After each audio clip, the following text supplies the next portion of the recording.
realize I shouldn't have been doing the stream at all.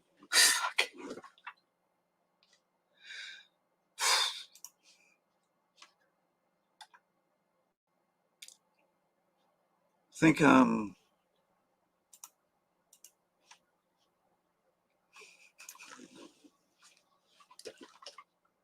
just going to play some music. I'll put some video on and I'll just carry on working.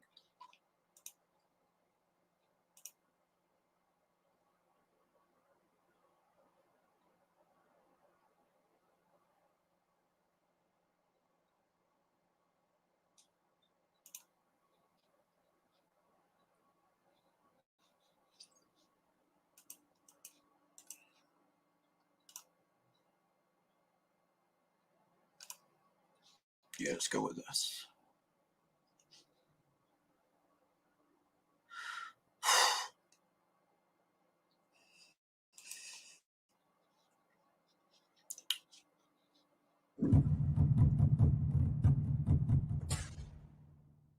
Hello, guys. I am Shane Davis, 20-year comic book veteran. I'm here with Yanji Lin, and today is the day we are talking about a lot of creators fighting over who created Wolverine. You would think this wouldn't be an issue. A lot of people look at Lin Wein for this, and we're going to get into it, but now it's changing, and a lot of creators are kind of upset over it. Why now, of all times? Well, Wolverine is going to appear in Deadpool 3, one of the only Marvel movies coming out this year. But still, you're like, we've seen Wolverine movies. Why does this matter now, Shane? Why now? Well, because he's actually going to wear his yellow and blue costume. Hugh Jackman is going to wear a superhero costume this time. We have not seen him in the mask just yet, but a lot of build up, a lot of tease. And it's kind of the same costume as going back to his first appearance, which was in the issue of The Incredible Hulk. So let's get into the debate. So this is not exactly new news exactly, but this is something that timing is really sus, basically, as the kids like to call it. So we have Deadpool 3 coming out soon. David Bogart, which is a Marvel executive, suddenly called Lin Wein's widow to say, yeah, you know what, for the upcoming movie, Roy Thomas is now going to be credited as the co-creator. Now, Roy Thomas is an editor on the book when Wolverine debuted. Typically, creator credit goes half to the writer, half to the artist who drew the character or designed the character first. That's how it usually works. But for some reason, they suddenly want to cut an editor into this. The timing of this is even more sus. It seems like Roy Thomas and his manager, John Cimino, decided to try and claim that, yeah, I co-created Wolverine. He even wrote a blog post and it was titled, Weapon X Explained. Wolverine co-creator reveals the truth behind his origin. And that was several months after Lin Wein died. Ooh, nice, really nice timing. So after that happened, he basically claims that I came up with the origins, saying that he should be Canadian. I suggested a name, therefore I'm the co-creator. Like, okay. Now for people to say, well, it's actually John Romita Sr. should be sharing co-credits. Thing is that John Romita Sr. though has this role in the company where he's basically a staff employee, someone who is paid a salary to work. He was for art Marvel. director, kind of like, and designed a lot of characters such as Punisher, Black Widow. But one of them was a sketch of Wolverine, basically, that would have been handed off to artists to draw. And again, this is the kind of what I call cat whisker mask. So in that way, when you have someone on the company's payroll designing that character, typically they don't receive the credit for it. They don't get paid for it because they're already being paid a salary to design things. I want to touch base on this real quick. From being a creator, and I've created tons of characters at DC Comics, a lot of the Red Lanterns and stuff like that. And I do have equity and royalty in those. If they appear in something, I do get payment, whether it's a cartoon, a Lego toy, or something like that. The way this works and what it looks like on paper for the company is when an editor is assigned to a book, that is the company's position and influence on the book, therefore the characters. Now, if you happen to be able to hire an artist like Jim Lee or John Romita Sr. in this instance, and they do a design, it is arguable that the company then owns that character, like they have a stake in. This is an ideal situation for a mega corporation trying to own characters, even though creators work on them. And that's going to come up later in this video, just to kind of explain that part. So hang on, honey. You're trying to tell me that Roy Thomas actually decided to claim credit, not just to get a part of the change for whenever Wolverine appears somewhere, but also to help Marvel stick their claim on Wolverine? No, I think Roy Thomas probably is claiming creator credit on Wolverine to benefit himself.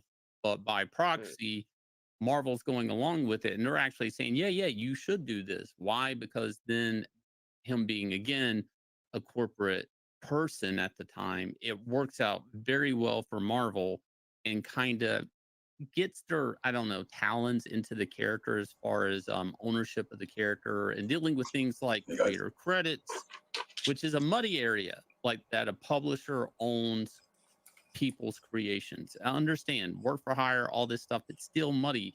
Comics is one of the few industries that actually owns the stuff that writers and artists produce like that, but also public domain.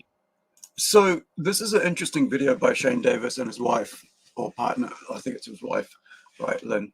Um, One thing, like I remember being at film school, what's it like about 20 years ago almost, maybe 19. And the institution basically tried to say that whatever we created during our class, they owned. So if I came with a concept for a film, because it was a film school, right, they would basically lay party to it. And like, even if I was doing it in my home time, during that time I was at school, like if I finished it at school or something like that, they would own it.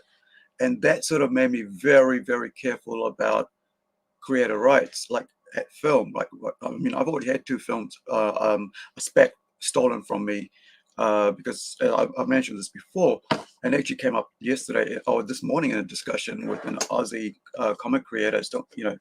Everybody always wants something for free or for cheap, right?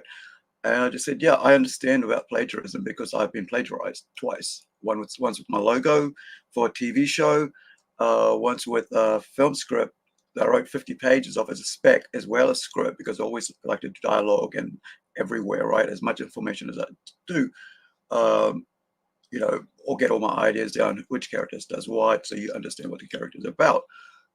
And so, and then have that, go to the studio and say, hey, we'll pay 50% and you pay 50%. We'll make a film based on this character that we can develop into a, IP. Anyway, several months later, they basically said, no, it's not our thing.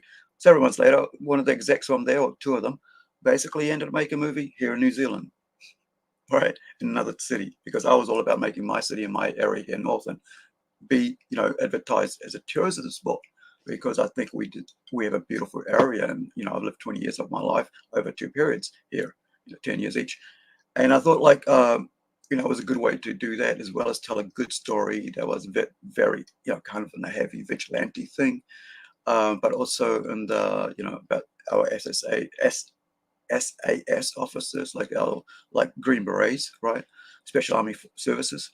Um, and then to find out, hey, well, they made one here, then they made an Aussie. So, so I understand about that, like having creative property stolen and used for something else. So I find this whole thing with Roy Thomas, he's an editor. He's there to help develop the character or to make it sure it goes the other way. But if you're an editor, and this is what has happening with producers now in films, that's why it's such trash. Hollywood films are so, all the blockbusters coming out, 90% of it just trash, right? And that's why you guys don't go watch it. That's why the whole industry's failing. And so, and I don't have to, go on about that, because you already know, the evidence is out there. The numbers speak for themselves. Now, yeah, so I was really careful with the comic books I create. Like everything that comes in, Aaron Ishway sings such and such. My stamp is on there. I'm the creator of it. We work with artists, and I write down to, the exact look of them. I'm actually there, clothing they wear, weapons they're saying, the logos I design, all that. I even make sure the design of the book is the way it looks for me. It's all standard and it's uniform, and it's one of our books, the way it's all set up. Each page has its perfect thing. So it goes, standard way, so that it's me. It's part of our book, our way, all the stamps, imprints, everything's ours. And I created it, right? So and that's why I find this interesting, that an editor because I've worked with editors, like, I mean, not editors, I've worked with a publisher when we were naming Sunspot, you know, we were talking about all the things, but the idea was mine, the concept was mine, right? We looked at what would be a great name for it, right? And stuff like that. But we, you know, at the end, I had the final decision. And that's where it becomes mine. And I think that's what people don't understand. That, like, I mean, I mentioned the other day, right, about one of my artists who basically didn't understand copyright, how to protect himself. And I said, hey, who came with me an idea? I go, oh, can I tell you an idea? I said, don't tell me the idea. You go write it all down and then come back to me. Oh no, actually, don't even come back to me. Send it away in the mail. Don't open it. You know, post date it so it's there. The evidence is there, what it was. And then go and reach out to the publisher, Rising Sun, and say, hey, look, I've got this idea, you know, of course, after we've finished our project, because I don't want them going halfway through our project and starting something else. You know, I do that enough, you know, but yeah, so let's carry on with this. So it's important to understand your rights as a creator, right? So there's a couple of things here that these mega corporations are always dealing and fighting Yeah, against. that's loud enough for you guys. And at least with the public domain, new versions of the characters and changing the character radically is how they combat that. When it comes to creators and creator rights and stuff like that, for the company, they really want their input. They want an editor attached to it. And ideally, if Marvel can start assigning creator credit to editors, it's not to really benefit the editors. It's actually to help the company and having a stake and ownership in the character. Exactly. Now, I want to Exactly. point out, though, David Bogart is probably kind of a rogue employee in a way at this point, because on this post by Mark Waid, a bunch of senior staffers at both Marvel and DC, or former staffers, have actually weighed in. For example, Tom Brevoort here says, creators get the credit, editors get the blame. He's here talking about how staff editors don't get to claim co-creator credit. Yeah. And Paul Levitt here is also saying, there's always been a rule I believe in. So you have a lot of very senior staffers here trying to contradict David Bogart on what he did. I've dealt with David Bogart before when Marvel was trying to get me to leave DC to go work for them. And I'm not saying anything negative against David, but David is the type of guy that is a company guy and benefits the company. I'm not saying he's a bad guy. I'm also not going to say he's a good guy either. So with this said, it's like David, he's paid to protect the company from creators. Yeah. Okay. In a couple of ways, with what creators get paid, keeping their rates down. I mean, that's David's game. Well, there's one very popular creator at Marvel who is not happy with what he's been hearing. Rob Liefeld says, folks, let me tell you that Christine Validar, the widow of the late great Len Wein, contacted me last Monday to share the Wolverine news. I was immediately distraught and terribly upset. I've been simmering ever since. I received 100 requests in the last 24 hours to weigh in on the matter, and I will. Believe me, it's coming. I just need more time to settle. So you have people like Dan Jurgens and all these all weighing in, saying that, yeah, I don't think it's correct to have this editor trying to claim credit. Right. And especially Dan Jurgens, of all people, a person who created Doomsday, Booster Gold, things like that. Rob, obviously Deadpool, Cable, Strife, characters like that. So I'm going to paint a picture for you. These are two creators, and I don't agree with this either, but these are two creators that's, you know, hopefully they're like, you know, I have a family and, you know, money will go to my family after I pass, and you want your loved ones taken care of, especially if you slave away for comic corporations all your life, and you get a little bit of residuals from some of these characters you create in these companies. I mean, if you're getting pencil shavings, if they make a toy, okay, you're not getting rich. You're not getting a majority of the money here. The company is. So get this like a little bit coming in for giving a lot to a mega corporation. The last thing you want is this to happen to you. Do they all care about Len Wein? Maybe, but I'm going to say they actually are fearful that this could start happening across the board. If you start giving the editor, in the case there, why stop there? Do it to Rob, do it to Dan Jurgens, do it to every comic creator that's been getting money for comic characters they created. In this case here, Rob had dealt with Marvel trying to change the name of Cable, Deadpool, and X-Force to keep from paying him any type of money. Yeah, we looked at the other you know, right? just by changing the names of the characters and the costumes radically. So will the company, could they screw creators over even if they're destroying the character. It seems like they've tried before in the past. And, corporations are greedy, guys. And corporations don't care about people. They don't care about creators. They don't even care about art. They just care about money and higher profits every quarter. And if they could take away the pencil shavings they give to Rob, they would. So would they stop there with everybody going to Dan Jurgens, myself, Rob? No, they would go ahead and give every editor on those books creator credit. Yeah. Doesn't matter what they contributed. If anything, they were just an editor assigned to the book. Maybe they were just shuffling your invoices and making sure you got paid. Maybe they were super hands off. Well, we need to give them creator credit. Why? Because you love the editor? No, because it helps the company. If you guys will, please look down below, hit like, subscribe, ring the bell for notifications. Also, creator rights and creator books. Please check out Extend, getting ready to hit $111,000. This will be our next book. Our next book that goes to print. And I hope you guys like it. Inglorious Rex 2 is at the printer right now, so we'll keep you guys updated about that. I'll leave you guys with a trailer for the smash hit comic Extend Level Up. I dream of a world carefully crafted, beautifully flawed. This is Ascend. In this game of life, there is one thing that determines a victor. A player's ability to grow. A player's ability to evolve. A player's ability to survive. My name is Dog. Choose to play. Choose to upgrade. Choose to level up. Choose to Ascend.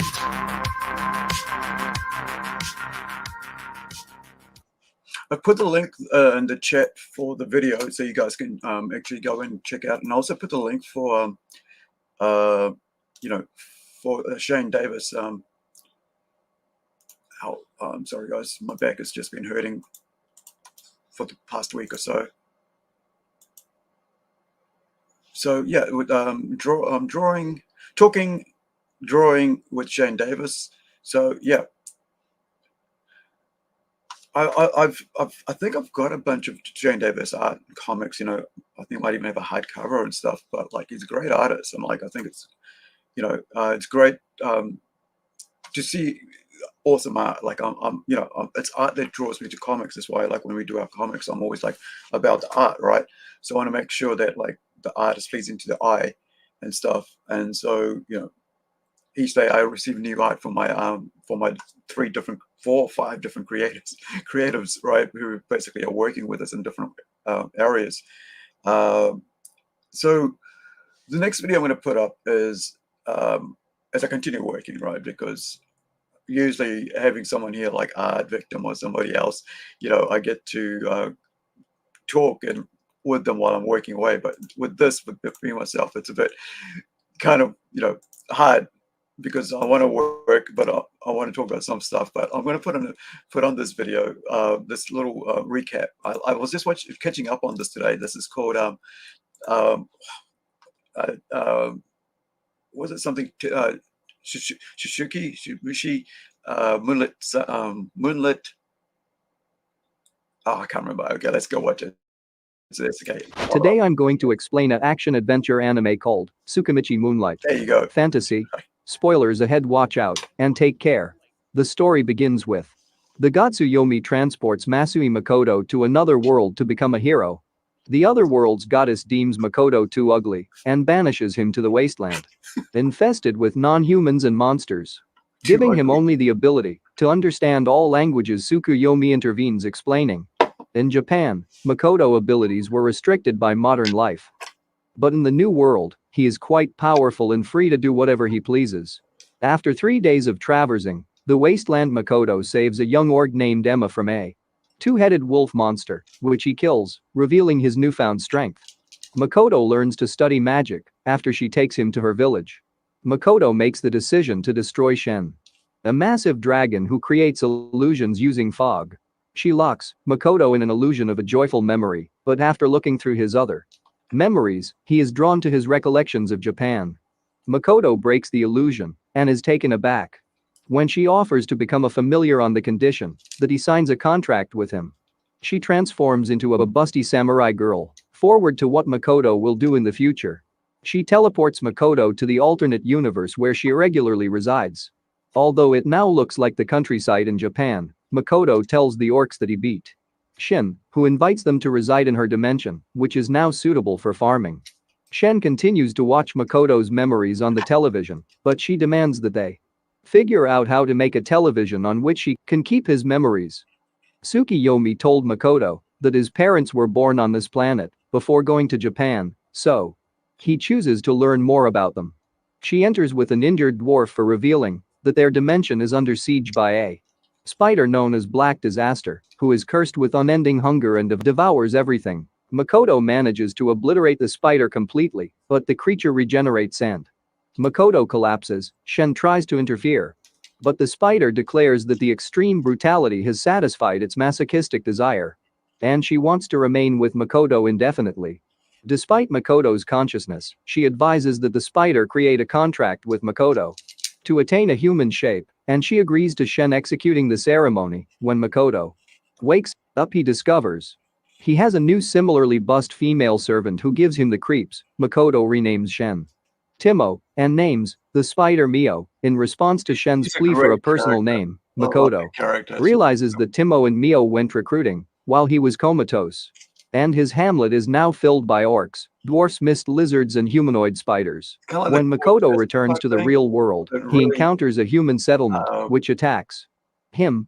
Makoto's magical aura is so intense sort of Timoy continues that humanity mistook him for a dark totally in love lord. with the main character. Makoto studies the human language for months, and she has the dwarfs create things to block his aura. They enter the human settlement under the guise of merchants and enroll within Adventurous Guild. Timoy and Mio set records by being 4 times as powerful as the next strongest adventure, whereas Makoto rates level 1 weaker than a toddler due to the suppressed aura. Timoy hears that a dragon she knew Lancer was killed by Sophia Bulga, an adventurer. Makoto notes that commodity prices are unusually high and that people have started to follow them. Timoy prepares to defend their wagon against a night attack. A young girl approaches Makoto and Mio while they are out shopping. Raymond says that her sister Towa has vanished, and Makoto deduces from the thieves' recollections that their organization is holding her captive.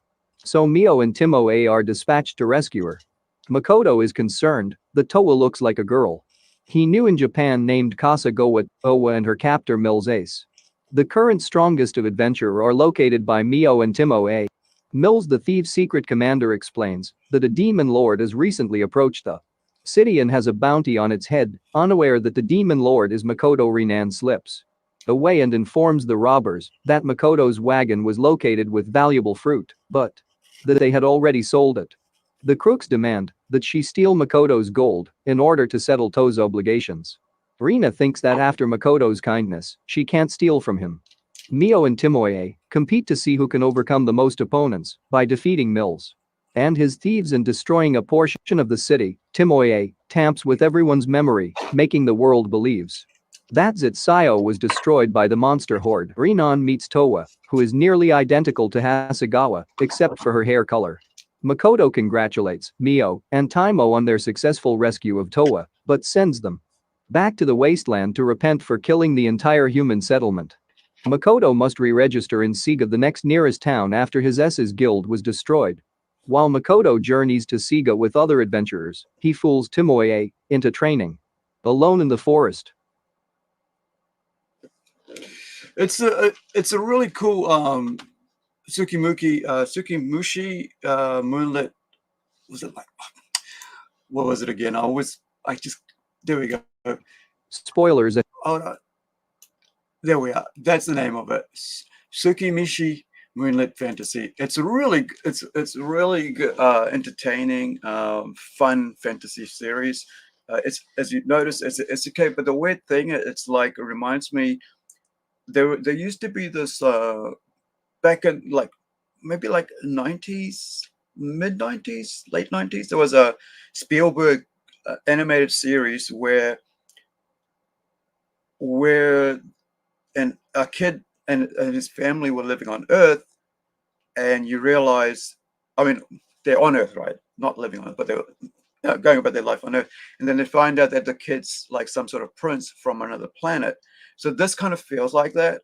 And now, like, it's a kind of a weird isekai, because it's not only you find out later, like around about season 2, there's a really cool twist, which I'm not going to spoil for you. But like, you know, in season 1, he goes back to his home planet, you know, wherever that is, country, and amongst all the beast people. As you know, right now, I mean, I've been talking about it, and I'll probably talk about more tomorrow. But in 2 weeks, I actually have the artist from it, Zulandia Fantastical Romy, which is my isekai kind of like mythological representation of New Zealand in another world. So that's called Zulandia. So the artist is going to be with us in 2 weeks, and we're going to talk about that and on a Wednesday, and show you the artwork. So I got some artwork in today, and I thought it was really cool. So you know, it was I love creative stories. You know, I know there's like, you know, people go, it's manga, it's a themed, and all this. You know, there's so many things you get lost in if you don't understand it. But like anything, if you give it a bit of time, you come to realize if you like it or you don't like it. But at least try it, right? I don't understand when people like try to totally shut off themselves in new experiences like manga. Like I used to think like, oh, I don't want to read manga, and then suddenly I started reading some, and I was like, oh, I love this, you know, because I've watched, you know, half my life I watched anime, so movies especially, and then later on, you know, probably about 15 years ago, coming and watching anime series. I mean, there's some amazing stuff out there. Now, I am going to play a song. I found this really cool band called Chris Cornell Experience, you know, from Soundgarden, and they have a 2-minute video here, and the guy sounds just like Chris, because there's a very unique voice that he has. So stop, let's go. And this is like Gun, I think that's the name of the song. I remember hearing it years ago. I haven't heard the song for a while. So when it came across on my YouTube today, I was like, whoa, that's pretty cool. So let's have a listen to this one, 2021. I mean, pandemic, right?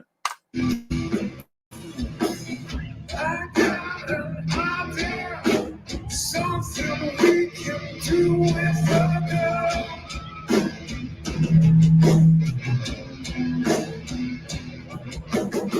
Sink low and fire to the empire. Reach what they saw.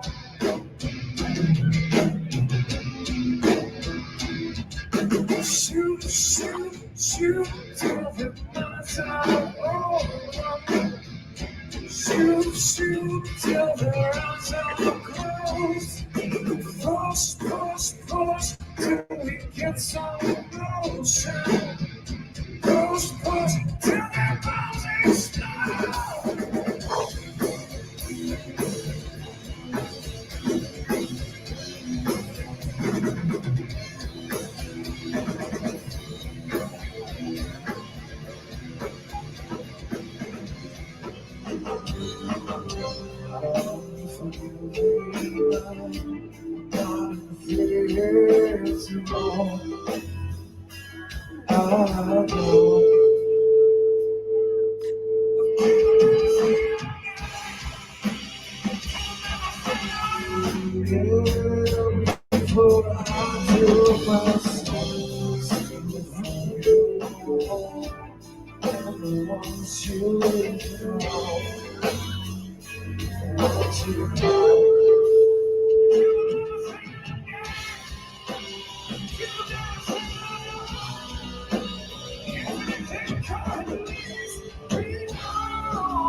So that was like a sampling of their like, you know, Soundgarden Audio Slave tribute. So that's Chris Cornell Experience.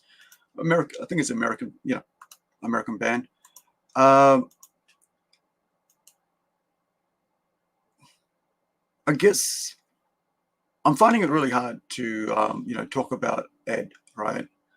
Because I lost a cousin through a heart attack yesterday morning, 4 o'clock in the morning in Fiji. My cousin-in-law, right? My cousin's partner, young, living behind a young kid and his wife, sister, who I grew up with. She's around about the same age as me, probably about a year or two younger than me. I'm kind of the oldest amongst all the grandchildren, and so that, and then when I started the stream, I found like I was almost like I was breaking tears because of the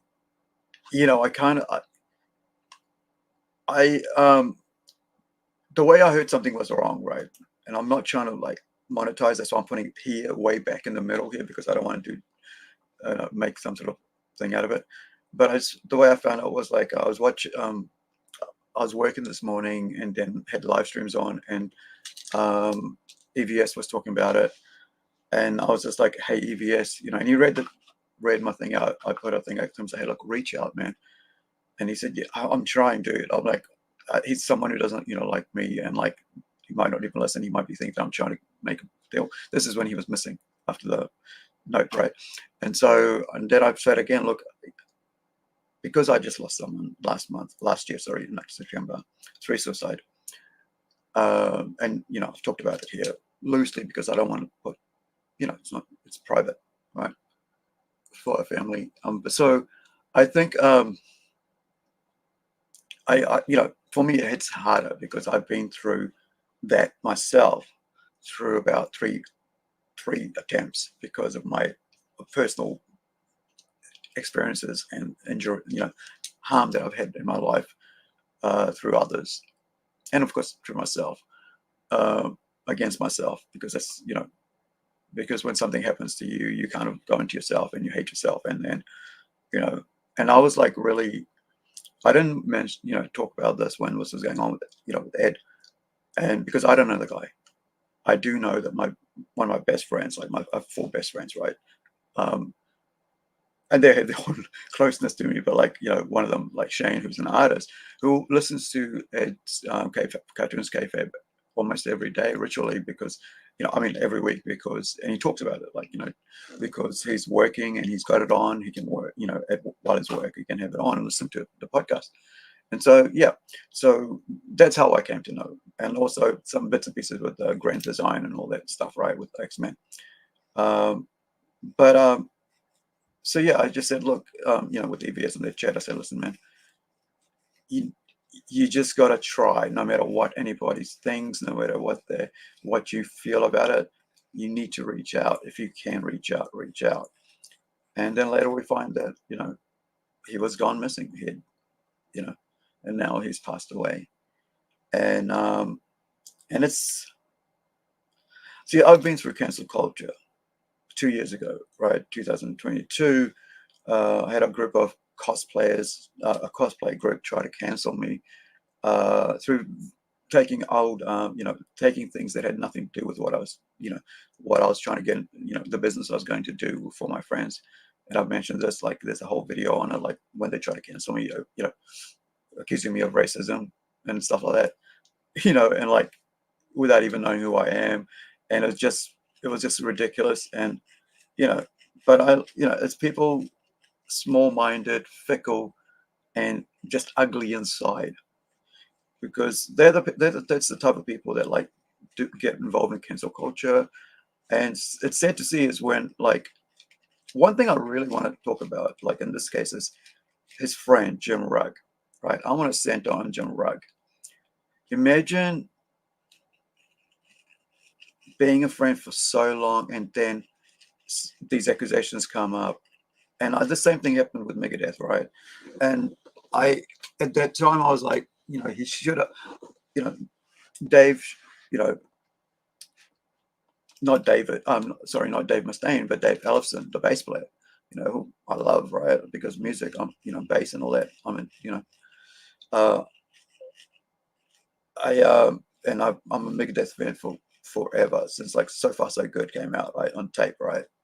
And so I just, at that time, like, even with that, I was like, dude, you should have been smarter. But, and they came after him, but like, I was so glad that, you know, with canceling, and then Dave Mustaine himself, after friggin' what, 40 years, distancing himself um, from him like that. But at least Dave Ellefson, you know, kind of like uh, didn't go the route that Ed did, and Alec Hololka did, the guy a couple of years ago who they also did this to, right? And no evidence. I mean, even like didn't give him a chance to prove that, you know, his day in court, because that's something that like cancel doesn't allow you for, to defend yourself. Because if you defend yourself, and if you do it aggressively or whatever, how do you defend yourself aggressively? You know, you can't defend, if you can't defend yourself, how are you supposed to, like, you know, who's going to defend you? Like, especially if your own friends are, like in this case, right, Jim Rugg running away from him and putting a statement, basically stabbing your friend for what seemed like, for me, decades, right? Because if you really think about it, all that stuff they've been doing, doing for a long time, as well as business partner, right? And so that's just sick. I think, I mean, I wouldn't want like a friend of mine to do that to me, go out publicly and go, oh, this is what I think. I'd rather we work it out together and just go, we don't need to make a statement about you, mate. Why would you? You know, recently there was a letter sent out to a whole bunch of people from a indie creator, right? And my name was mentioned in it. And I was like, I started writing like a response to that. I got two-thirds of the way through, and it was long. It started getting a little long because I was trying to, you know, detail what I felt about it. And so because I got to two-thirds of the way through it, and I thought, like, this isn't going to make me look good. I mean, this might make me look good. There's a 50-50 chance people won't, like, you know, think I'm just an idiot for writing such a long letter, and wouldn't even matter. So I was like, I didn't even bother sending it, like posting it on anything, because once it's out there, it's out there. And I'm glad I didn't, because like it's you know, sometimes you just don't need to write it down, you know. But the other thing is, right, as males, especially as males, and we mentioned this the other day with Alan Richardson, right, during, I think it was stream number 4. Oh no, or was it like stream number 5? Because we had a 4-hour stream the other day with I Victim, and I talked about how, like, you know, Alan Richardson nearly got me too. This, in this day and age, this modern day and age, man, be careful, right? Don't just. I know you're all lonely. Every, you know, men face loneliness really hard. It's hitting them really tough, and you know, especially in this day and age with this fourth wave feminism, right?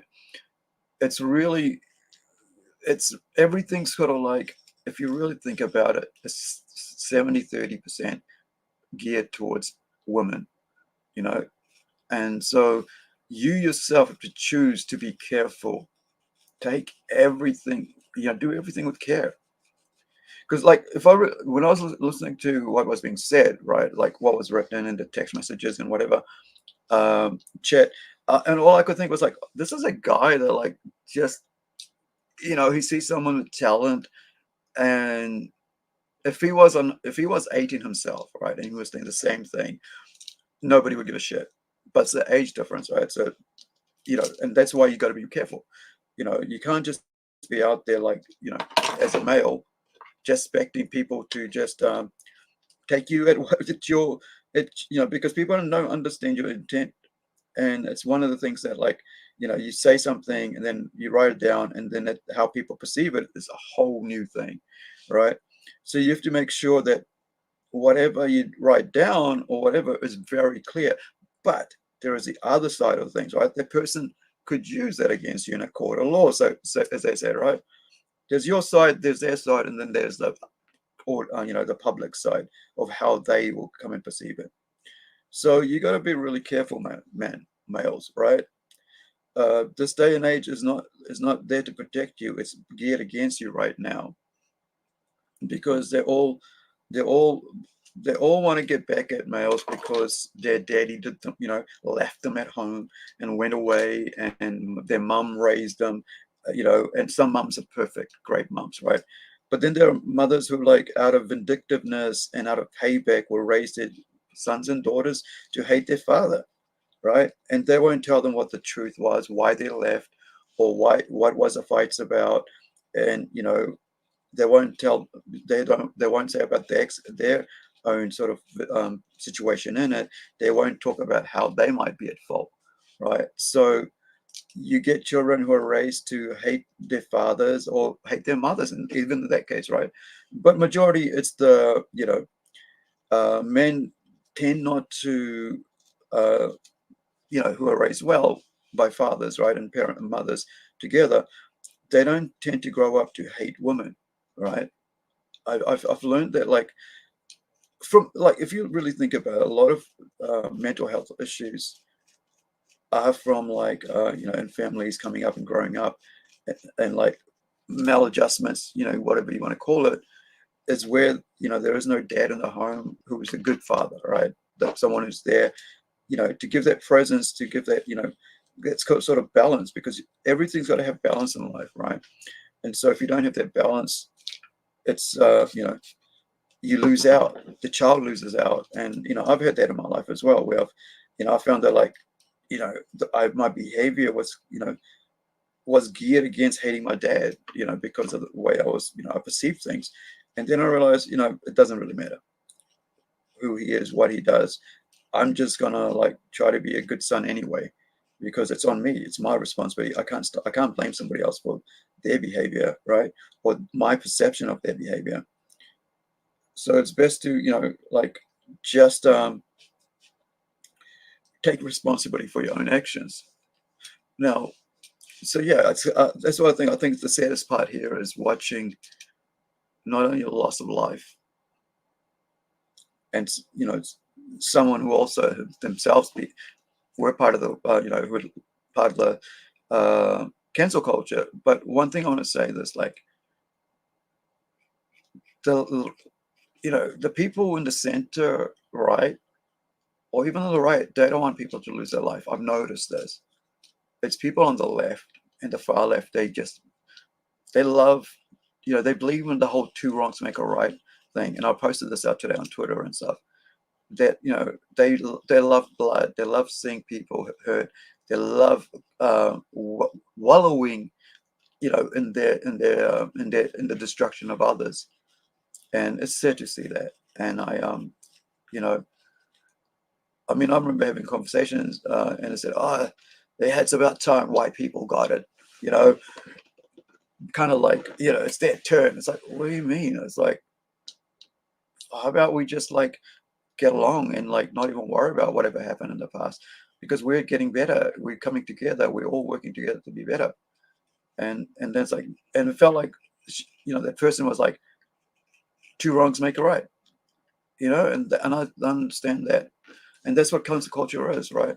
It's about two wrongs making a right. They just see something and they want to go in there, coil like a snake around the throat of that person who's suffering or who's been accused, and not let the system, justice, whatever, and evidence, receipts, right, play it out. Just like we talked about, we did a whole friggin', was like 5-hour show with, like, about live stream about the whole Vic Mignogna thing, right? Mignogna thing, case with the Me Too with him, with the anime thing.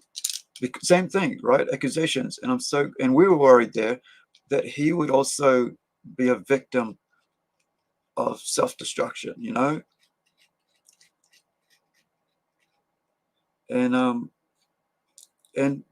for the grace of, of a higher being, right? There go I, right? We're none of us are perfect.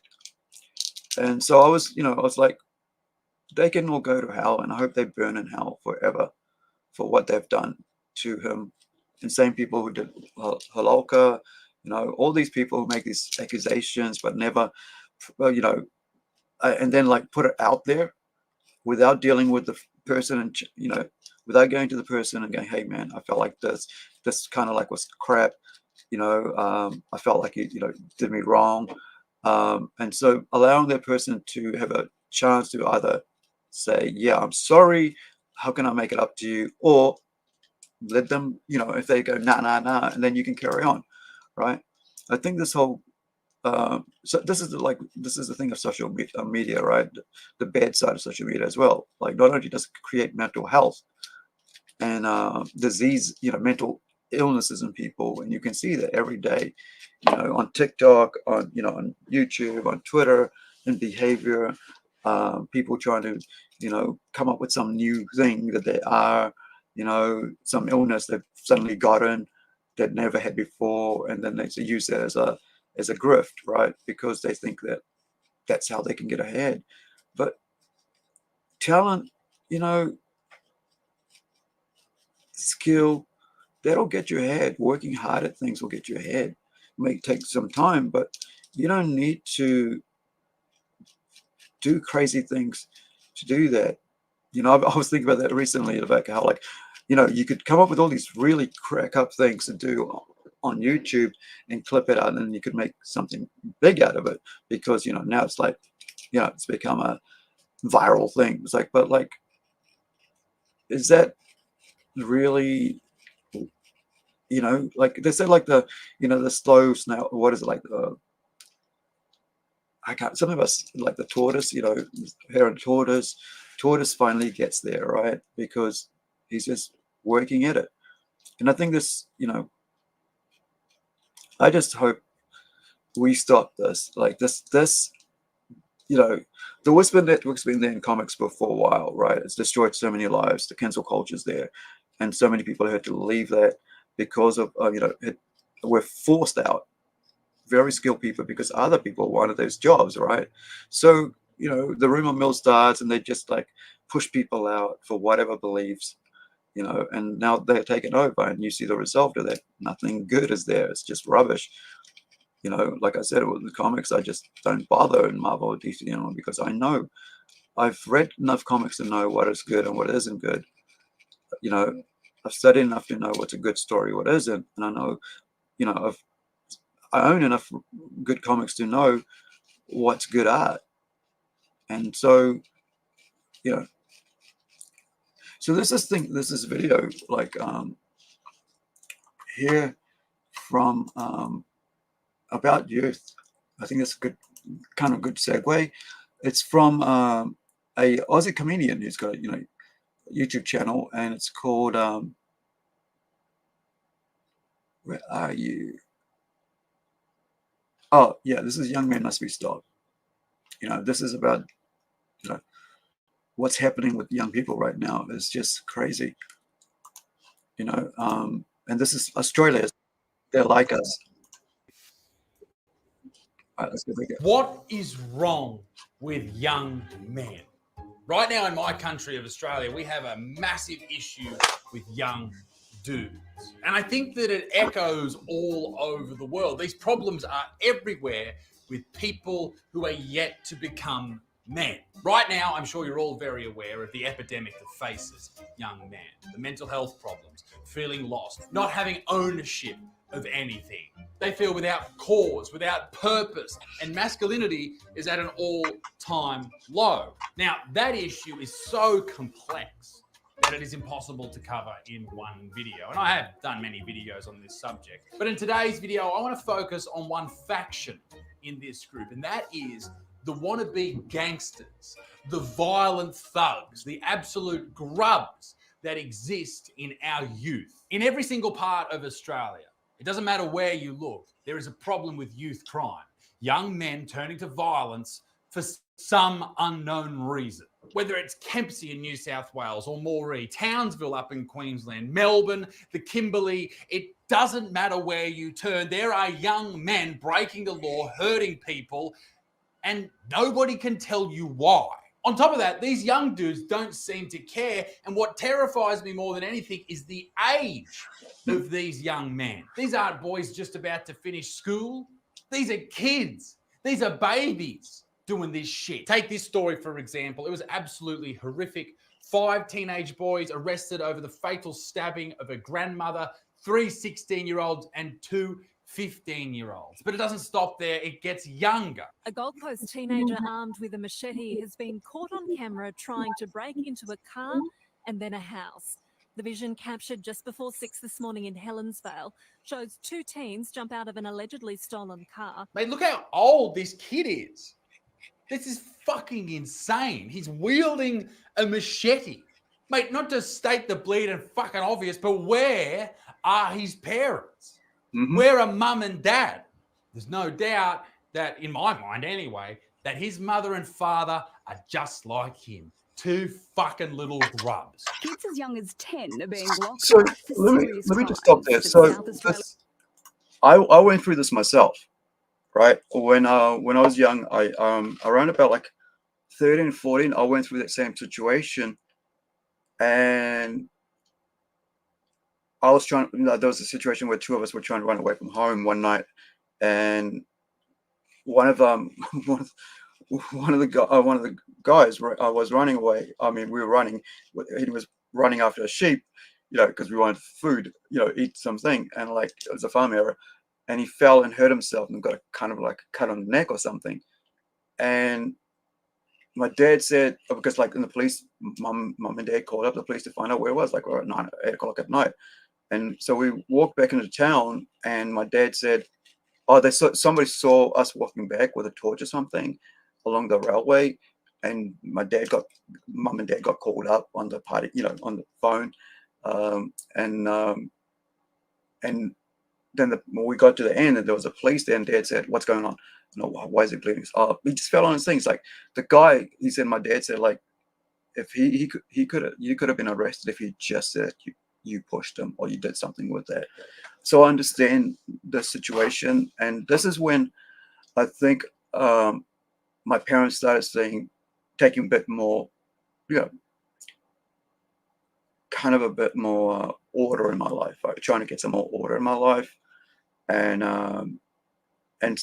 try to keep it away from certain people, because I mean, like, I wasn't a good kid. I had so much things going on in my mentally, physically. I was very skinny and stuff, and and plus also being only one of my kind, right? My ethnicity, and that sort of also works against you when you're in a situation like that, because you're trying to prove something. You're kind of trying to stand out. So I understand the grift side of things. Not the grift, but I mean, like, you're trying to like find your own position within that group, right?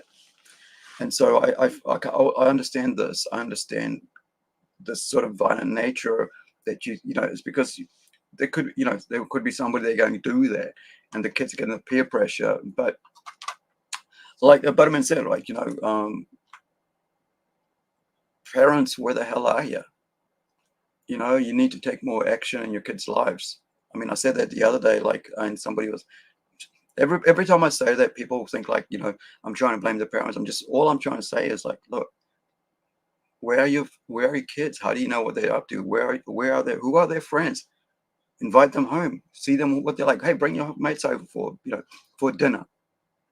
Find out what the friends they hang out with, and of course, don't tell them you can't play with them anymore or whatever, because they'll play with them more. Learn how to like work with that and try to make if you have a dad in the home, right? I know the problem. A lot of this is because, like I just said before, dad's not in the home, and so there's no order, and mums can't, like, sometimes the kids outgrow their mums, right? Like they get big or they're stroppy, and like that you can't, now you can't even belt them, because they you can't discipline, you can't smack them because of the laws, because people without children made laws for people with children, right? And so now we have all this stuff we can't discipline your Children's children. Commissioner says incarceration shouldn't occur until they're at least 14. Okay, sure. Maybe you don't lock up 10-year-olds. Fair point. But what do you do? Mm-hmm. We have to do something with these kids who are breaking the law. And if you don't lock them up, what do? Do you give them a slap on the wrist and then they're out there doing that same shit the very next day?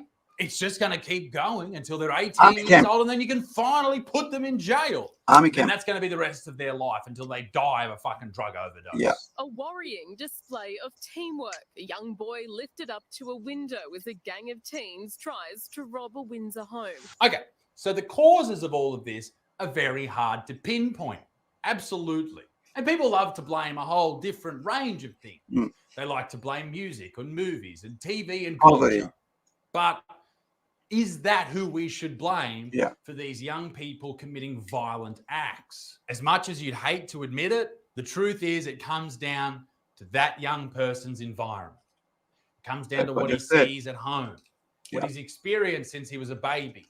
Mhm. Everything, every little thing has molded him into the violent piece of shit that he is now becoming. And if we Mhm. don't do something, that will be his entire existence. Because the chances are, if you're a shit person and your wife's a shit person, or whoever you've impregnated is a shit person, your kids are going to be shit. And then their kids are going to be shit. And it goes on and on and on forever. I have been receiving DMs and emails about a town in Australia called Townsville for years, about people terrified. They're too scared to leave their house at night because the youth crime is so bad there and no one is doing a thing. And what does the government do in Queensland? Well, they say there's nothing we can do about youth crime. That's actually what they said. I do acknowledge that there are She's probably got no children.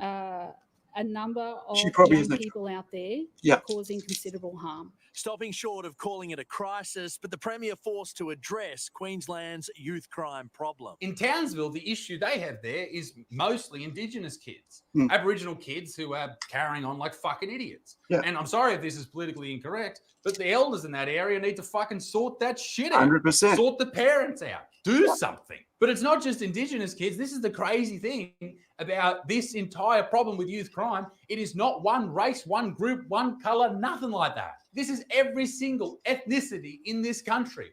Black, white, brown, Asian, whatever. They have piece of shit kids representing them. And so we look at it and go, well, what the fuck? If it's not just one group, then how do we pinpoint the problem? What's happening in Townsville is probably the worst case in the country, without a doubt. I want the government to do something about what is going on in Townsville. I have never felt so scared in my life. I simply went to go Christmas shopping the other day. His car was stopping and starting in front of me and started ramming into the back of my Land Cruiser. I had to run a red light over 4 lanes of traffic, and they've continued to ram me in the driver's side. And they took a weapon out and started smashing the back of the glass. They were ready to kill me. That is fucking insane. What do the police do? Well, I guess the police officers there have this problem. They could go and arrest these kids, but then they get let out the next day. So really, the police are doing nothing. It's not their fault. They have no power. And obviously, the judicial system is doing nothing at all. These kids, maybe they go to juvenile detention. This is all And then what liberal. happens This there? is a liberal They learn thing, how to right? be bigger wankers. And then the recidivism rate just increases and All increases. because of Then they go liberal to jail. tolerance Big boy thing. jail. Right. Then they That's just cement true. themselves Tolerance. as the assholes of society. In my state, New South Wales, just below Queensland, the government wanted to do something, but this was the response. Planned legal changes making it harder for some young people to get bail have been slammed in an open letter to the New South Wales Premier or Governor Chris Minns, signed by some of Australia's top legal and criminal experts. Yeah. The letter's authors accused Because it Minns doesn't of freaking ignoring affect- years of evidence Hold on. about Here's the how thing, to right? reduce I'm gonna youth play crime this failing to other thing in a uphold minute, his right? closing the So, gap. hold on. So, right. So look at this. Planned legal changes making it harder for some young people to get bail have been slammed in an open letter to New South Wales. And this is going to be similar in New Zealand if we don't make sure we get ahead of the curve, right? Signed by some top legal thing. But here's the thing. Top legal and criminal justice. These guys live in gated communities. So they don't give a crap about you in your little small town, in your little rural areas, because they're not there. Right? I've got a video next that's going to show that. Right? Until it's in their area, until it's in their little high rises and their frigging gated $1 million communities, this happens. Until then, they won't change. But these liberal a-holes will ruin your communities with legal things, with like advice and all this, because it's not happening to them. That's what I mentioned before, that because parents, people without parents made rules in New Zealand, ministers made rules in New Zealand for parents with kids, for they could not discipline them. So childless itches made rules for people with children on how to look after their kids, how to raise them. See how exactly the same as this. They live in their gated communities, make rules for you in your normal living areas, and in your towns and all that, in your small communities, in your cities, because they're not living there. They don't see it every day. So they can sit in their friggin' $1 million businesses, whatever, paid jobs, or whatever, $100,000, whatever it is. Like, they're above you, right? Above the normal people. So they can make the rules up, write a letter, accuse this and that, and go about their business while somebody dies. Somebody gets their car rammed into. Somebody nearly gets killed. Somebody gets beaten with a friggin' bar. Somebody gets stabbed. Somebody gets broken into, right? They don't see that on the road. They don't live in the same spot. So they go on and make these rules up, right? And that's the thing about politicians. They're like, you look, that's the thing, like I didn't like the last 8 years. Like, they don't live where we live, right? They're not on the street. They're not in the suburbs. They live somewhere else in the gated community. I've got another video. This has come from the Young Turks by liberal half mine, right? It's got a really cool, thing of that, where this one person who used to be like totally leftist is slowly learning this is not the way to live. So an open letter to the New South Wales Premier or Governor, Chris Minns, signed by some of Australia's top legal and criminal experts. The letter's authors accused Mr. Minns of ignoring years of evidence about how to reduce use. Here's one thing that came into mind. These people will make millions of dollars off the backs of these kids when they go to jail, when they go to court, when they take that case. That'll pay for their BMWs. See how it goes, the circle? You got to keep crime happening for decades. It's so much similar to the trans thing, right? Get them while they're young as children, ruin their lives as they're young, and then have them for medication for the rest of their lives. Same thing, the money, right? This is why the rich get richer and the poor get poorer. Whilst failing to uphold his closing the gap commitments to reduce the number of First Nations children in custody. Well, sorry, if you break the law, you deserve to fucking go to jail. 100%. If you take something from someone, if you break the injure law, someone, you go to hurt jail. someone, you scare You someone, pay for the crime. break into their house, do this shit. Just because you're then some you rate don't doesn't mean have shit. freedoms. Shouldn't mean shit. They get taken away. And the amount of kids that film this shit and put it on TikTok is mind-boggling. It really is getting worse by the day here in this country. Yep. It is fucking outrageous. A gang of masked youths barefoot and carrying a large knife make their way down the side of Mina and Marcelo's home. Another 3 boys soon join them before the group forces their way inside. Invading the family property at Kalinga as a second teen waits outside.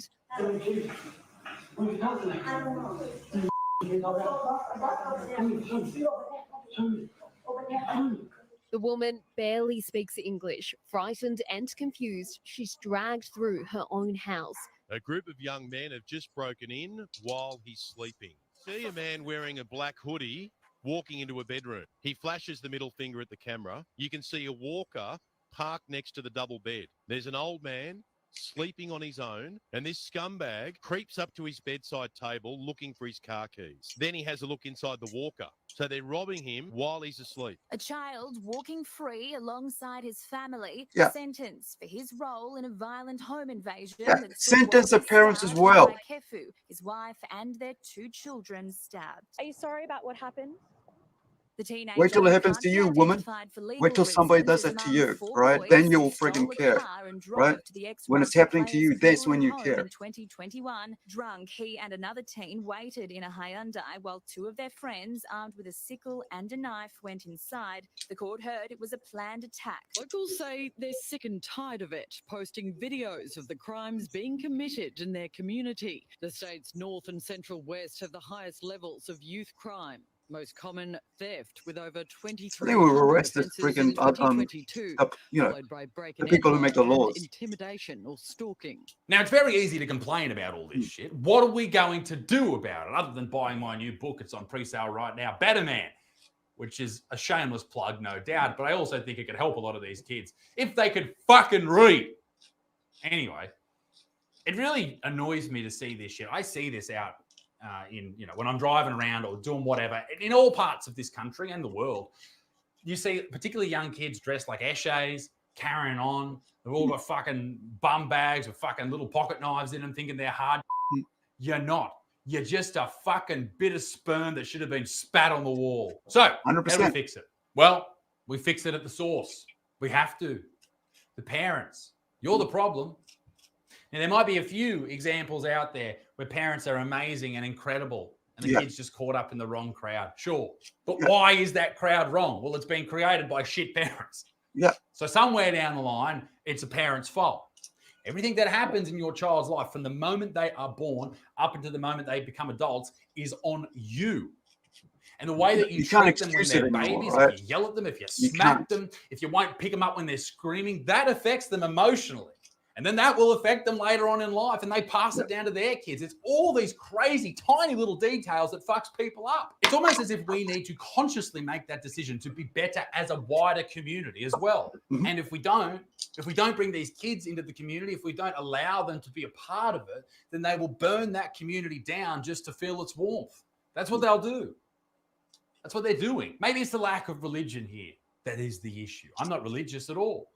But I feel like when we don't have something to belong to, we feel lost. Maybe that's what's happening with these kids. Maybe these kids need to be in 100%. jiu-jitsu schools. They need to be doing something into the gym, doing something, particularly with young dudes. They need to be doing something especially with young difficult, hard, males, man. almost violently controlled. And I feel if they're not doing that, then they're out in the streets with fucking machetes breaking into people's houses. Yeah. This isn't an indigenous problem. This isn't a Sudanese problem. This is a problem in every single family in this country and probably in your country as well. The real victims here, A couple of weeks ago, 2 stabbings. are affected by the crimes. And if you refuse to address these problems, sorry, Addy wanted to Yes. join us. He was crying at the door with Claire, saying, let me in there. I need to talk to Dad. If you don't address these problems, then these problems will only get worse. And that is what we are seeing.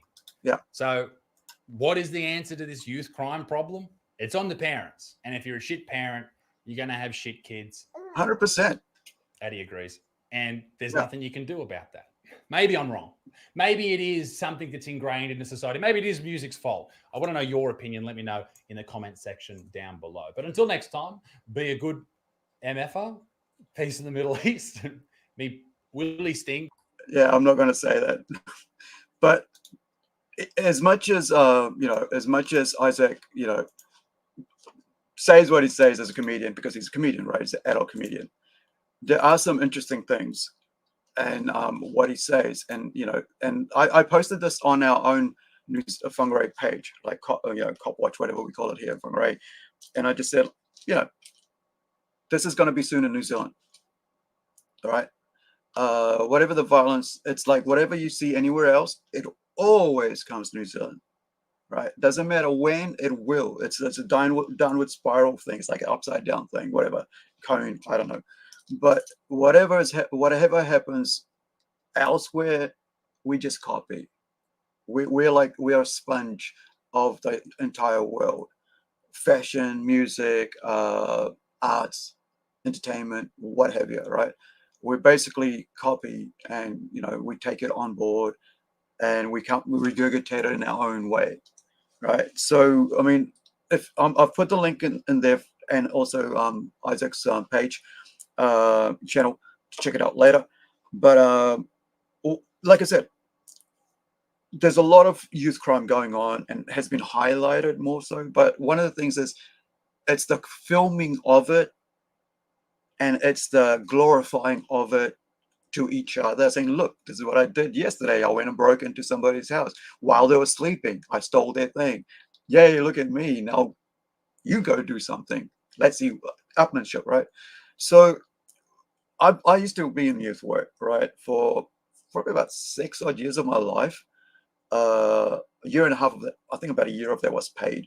But so I've worked with kids from about, I think it was 11, 12, those 2 years, and then I also work from like 13 to 18-year-olds.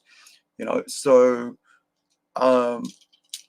you learn to see the kids are the same, and also the negative things in the kids' lives are the same. What happens at home comes out into society.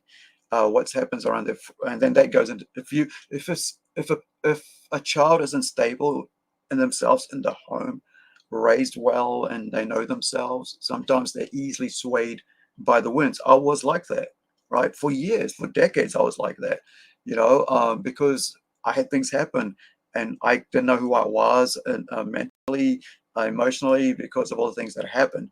And so I found it hard to kind of like deal with things. And it took me probably, I guess it took me religion to figure it out, because it was like, okay, well, one of the commandments is like, and I'm not religious anymore, but I still hold that dear, honor their mother and their father. It doesn't matter if they hate you or you hate them, they're still showing respect, right? It's kind of like, don't speak ill of them because they brought you into this world.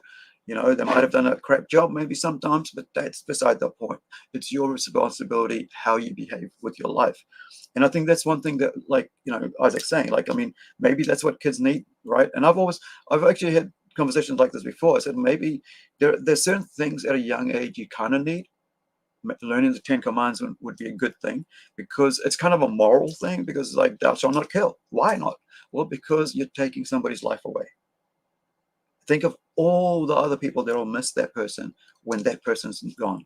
Think of you if somebody took you out away from your family and your friends, and suddenly you think. So that sort of thing. You don't have to make it a religious thing out of it, right? It can be a teaching thing. It's like, well, and then you go, well, don't steal. Well, why the hell not? Well, how would you feel if somebody stole your stuff?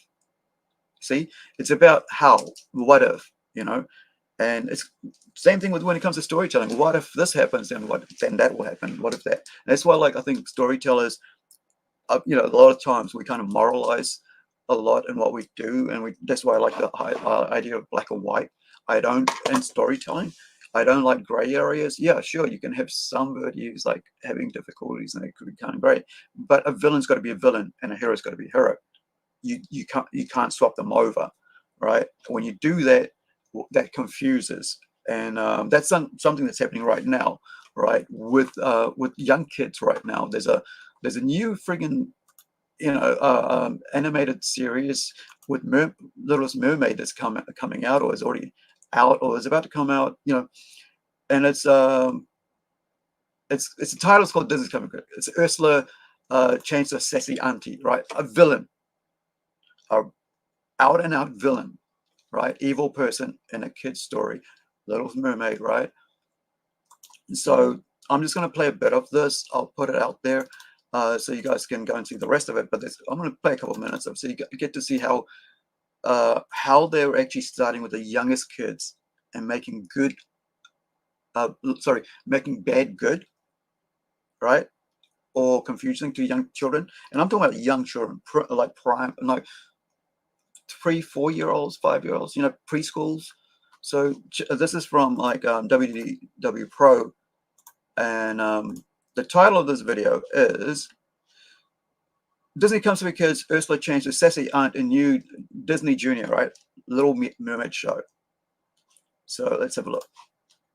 So I'll play about 5 minutes just to get the key, things, and then I'll put the link out there so you guys can see the rest of it. Because it's a good channel. I really appreciate these guys. They do a lot of informative, well-researched stuff. They've been right on so many things, when it comes to get off there. There we go. We told you a year ago they were going to race swap a Disney Junior cartoon about the Little Mermaid. Now, folks, we're here to tell you that it's not just swapping of ethnicities, but instead it's swapping of morality. Yeah. Ursula, the Sea Witch, well, now she's just a sassy aunt. That's a really terrible thing to do, to teach kids. Hello, folks. Welcome back to the Pro Channel, where we explain entertainment, keep you ahead of the culture curve, and in this case, maybe just save your kids from Bizarro World Today we've got Michelle of Force of Light joining us. Welcome back. Yes, good to be here. And folks, let's dive in. As we do, perhaps you could dive on that like button, not too harshly though, just index finger only. Click it. Thank you. Let's move on. Here we go, folks. This out of playbill.com. Even the mainstream press, even those who would be kind to Disney, you can see in the headline, are beginning to go, what the heck? Amber Riley is an oddly friendly Ursula in teaser trailer for Disney Junior's Ariel series. Here we go. Here's what it says. This by Talara Harms. The Little Mermaid just got even tinier and more adorable. The teaser trailer for Disney Junior's Ariel has been released. Get a first look at the upcoming animated musical series in the video above. It says, along with favorite characters, I'm skipping one, I will come back in just a second. Along with favorite characters created for the original Alan Menken and Howard Ashman animated film, like Flounder and Sebastian, the series adds 2 new little best mer friends for Ariel, Lucia and Fernie. And yeah, so those are the new characters. There are no characters of lighter appearance that have been displayed.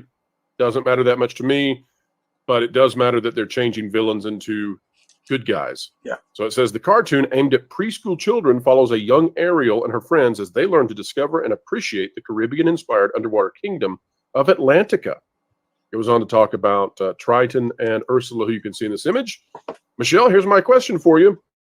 You know, they have often talked about how Ursula the Sea Witch is allegedly queer-coded, right? And we've had Leslie Headland, who is the Star Wars showrunner of The Acolyte, come out and say that she was inspired by Ursula as a kid, as a teen, and frankly, someone who turns out to be Harvey Weinstein's personal assistant. Yes, I can see how you would grow up with Ursula as inspiration. How many kids do you know get inspired by the villain? I mean, have you ever seen kids play with Batman and Joker and go, I want to be Joker? I always want to be Batman. Who would want to be, you know, the bad guy, right?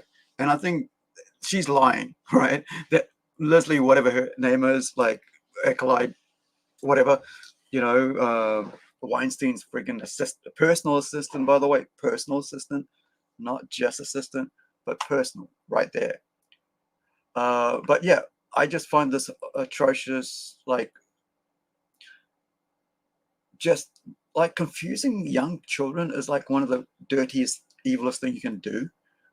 Because we always say leave kids alone, because we understand as adults, kids are very malleable. And this is why they do this, because kids are malleable. They know this. And so knowing all that research that's done about that, because kids copy adults, right? So whatever they see, they copy. Whatever they behavior is learned. Like, so this is what Isaac was saying earlier in that other video, you know, which was like what's going on with, you know, with young men. The link's in the chat, right? Isaac Butterfield, his channel. So every children are malleable. So when you're at home and you behave bad as a parent around your children, they take that on board, right? And so then you put this in front of them, then they say, well, that's bad people should be looked up to.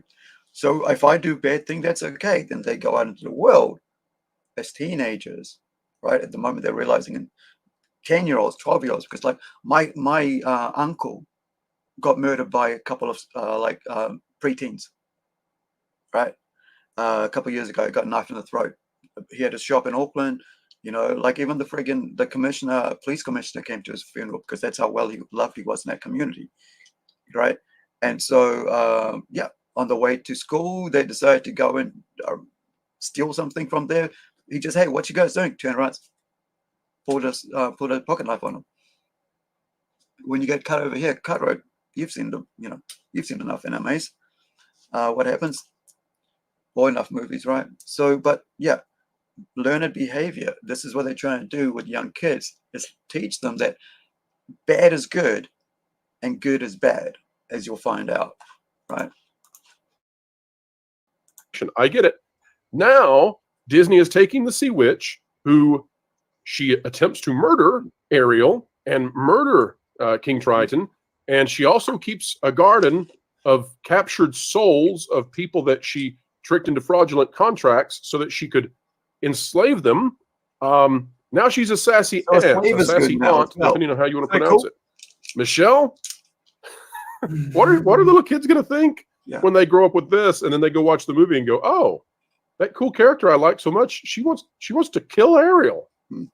Well, two things that kind of come to my mind as we were reading that. First, it's interesting the look of this show, because you would think like the animation team would either one want to make the show look like the original movie, the cartoon, or two, make these characters a kind of sillier, junior version of the movie they just did last year, and they did neither.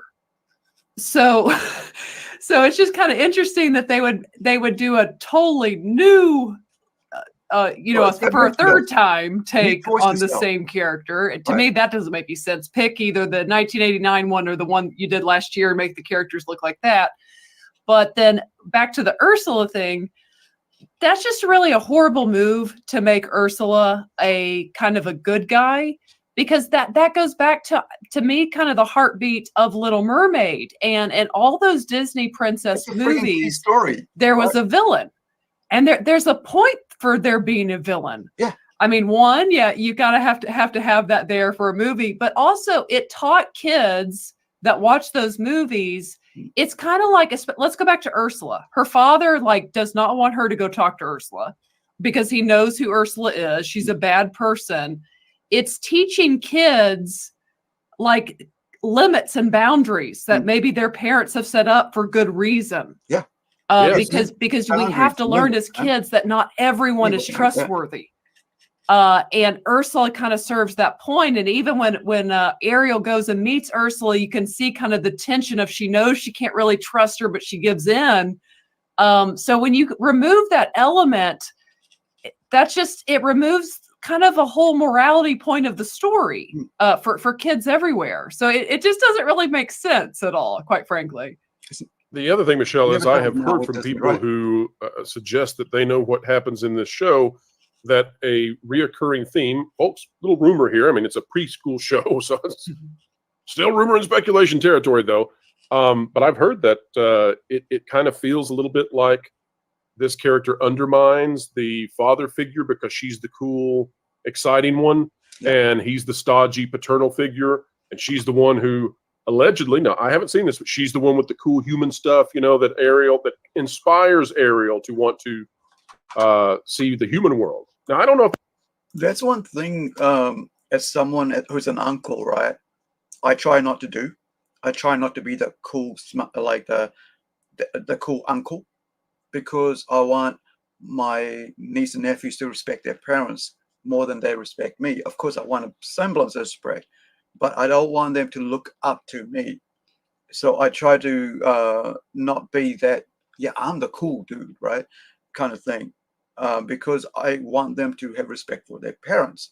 My sister, my brother-in-law, my brother, my sister-in-law, and so on.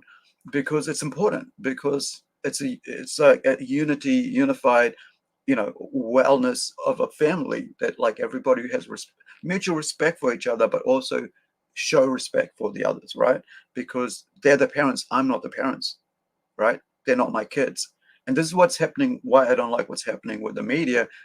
These people, Disney feels like they belong to us while they're watching our programs. Therefore, we have a right to them. It's like when, certain teachers feel like that at school, right? I am raising your child because you've given them to me. Now I will influence them my way. And I think that's kind of like the sad thing about things when it comes when people take away, try to have an influence. And there's certain things that I've heard people say that I don't like. We're we'll kind of share this behind the scene to the child because we know the family doesn't believe in that. Well, there's reason probably why the family doesn't believe in that. They understand their child better than you do, stranger, And I think sometimes, I think people are just trying to take away the family unit. That's all it comes down to. And this is part of that. It's like teaching children immoral things, turning, the evil Ursula into a good auntie kind of situation, right? that's going to happen or not. And I won't watch the show. It's for preschoolers, okay? Frankly, I'll go watch Bluey if I'm going to watch a preschool show, which also is not high up on my list, although I like Bluey just fine. But Michelle, it seems like there's just an ongoing attack, nonstop, at not just swapping these characters and changing the iconography, but also there's an onslaught of attacking what is good and evil and right and wrong and who are heroes and who are villains, and then putting that in front of our kids at a very young age. This is preschool, and it's directly opposing the movie that kids would also start watching probably about in preschool. I mean, The Little Mermaid, the original 80s film, you know, like 4-year-olds and 5-year-olds are going to watch that. And then they're going to watch this at the same time. And I think it's actually fighting against the original and saying Ursula's not bad. I hate the You old can like Ursula. stuff. Doesn't matter that she captures people's souls and stuff. She's pretty cool. She's a cool aunt. So do you think that there's an ongoing battle from some in society who want to, at a very early age, invert the morals and ethics of our kids? That's my Well, yeah, there kind of seems to be. I mean, I'd be really interested. Wouldn't you love to ask Leslie Headland what it was exactly about Ursula that really, what were the words you used that she said? Oh, she thought that was a character who was queer coded and she looked up to in her childhood, Ursula. Yeah. Wow. That's like looking up to Scar, by the way. And wouldn't you love, by the way, Michelle, here they are. Here are the characters. That's Lion King. Cheering on Ursula. You know, everybody's happy with Ursula in this. And I'm just watching this. I'm thinking, you know, what's next? Like, is there going to be a kids show where Cruella de Vil is actually a cool kind of character? Is there going to be one where we take Jafar and he's actually just, you know, he's that cousin that comes to the parties and you want to hang out with old Jafar? Everybody just misunderstands him. Yeah. This is crazy stuff. Let the villains be villains. What is 100%. This? Yes. Well, and again, it was there to teach kids a valuable lesson. There it is, by the way, Michelle. Folks, I didn't mean to do this, and I apologize, Michelle, but this is too perfect. I didn't mean to do this. I haven't really watched the trailer in depth other than to read articles and talk to sources. Here's Ursula doing what we talked about at the beginning of the video, which is, you know, upstaging the father figure. He's stodgy. Look at Ursula right here with that kind of sassy, oh, look what I did. I pulled a magic trick. You wear a hat. I mean, this is, good grief. And here's the thing. I would be totally fine with Ursula trying to be the cool, enticing, upstaging the parent figure if she's a villain, because she's trying to sway Ariel to do something Ariel shouldn't do. Yeah. But if you make her like a friendly character, then that doesn't work at that point. Yeah, it ruins the story. The whole thing just doesn't work. Like Ursula is needed to be. You mean like if she gives the father a cool pirate hat? Yeah, I love the pirate hat. Pirate hat. No sarcasm detected. I just want to congratulate them. They race swapped every single thing they could. I'm only shocked that they didn't somehow race swap Flounder because of you know, the yellow is just a little too close, I would say, to, you know. So that's the only surprising thing. Ah, yeah. Michelle, it's going for kids, of course, and again, it's just Disney has become sort of a cartoon of its own self. They've become 100%. It's a parody now of itself.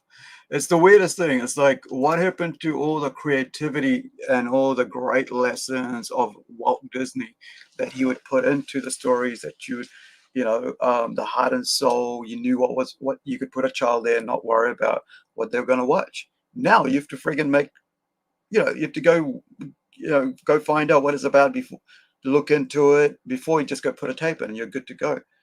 And it's kind of what they're doing. I feel is immoral. You know, it's kind of like is antithesis the word or something like that? You know, it's like anti. I know it just goes against everything that should be wholesome about you know, kids' entertainment.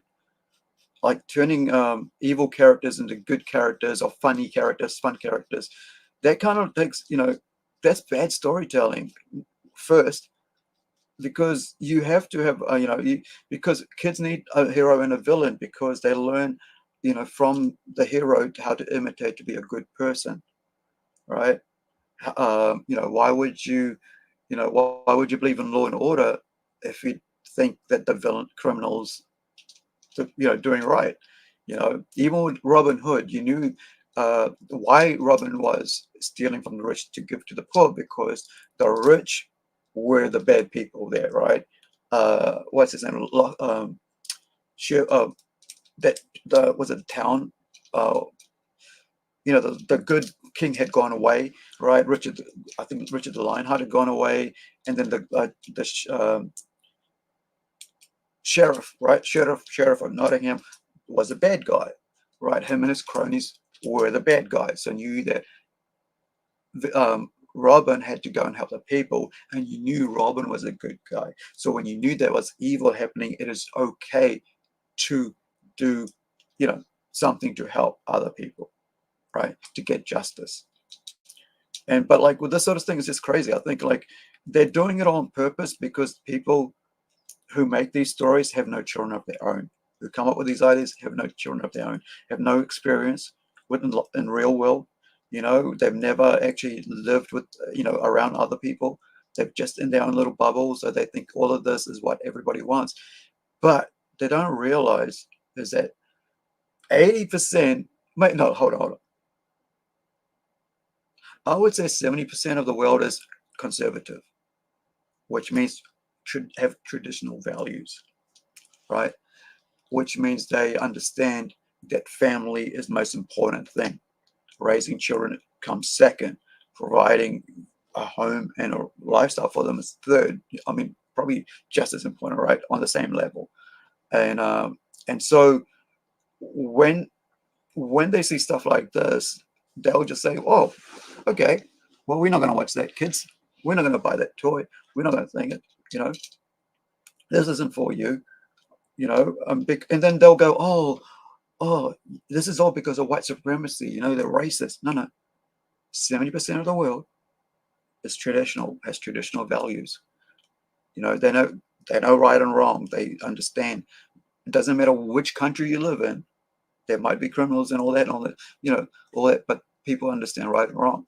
It's a moral code that we all have, kind of built in.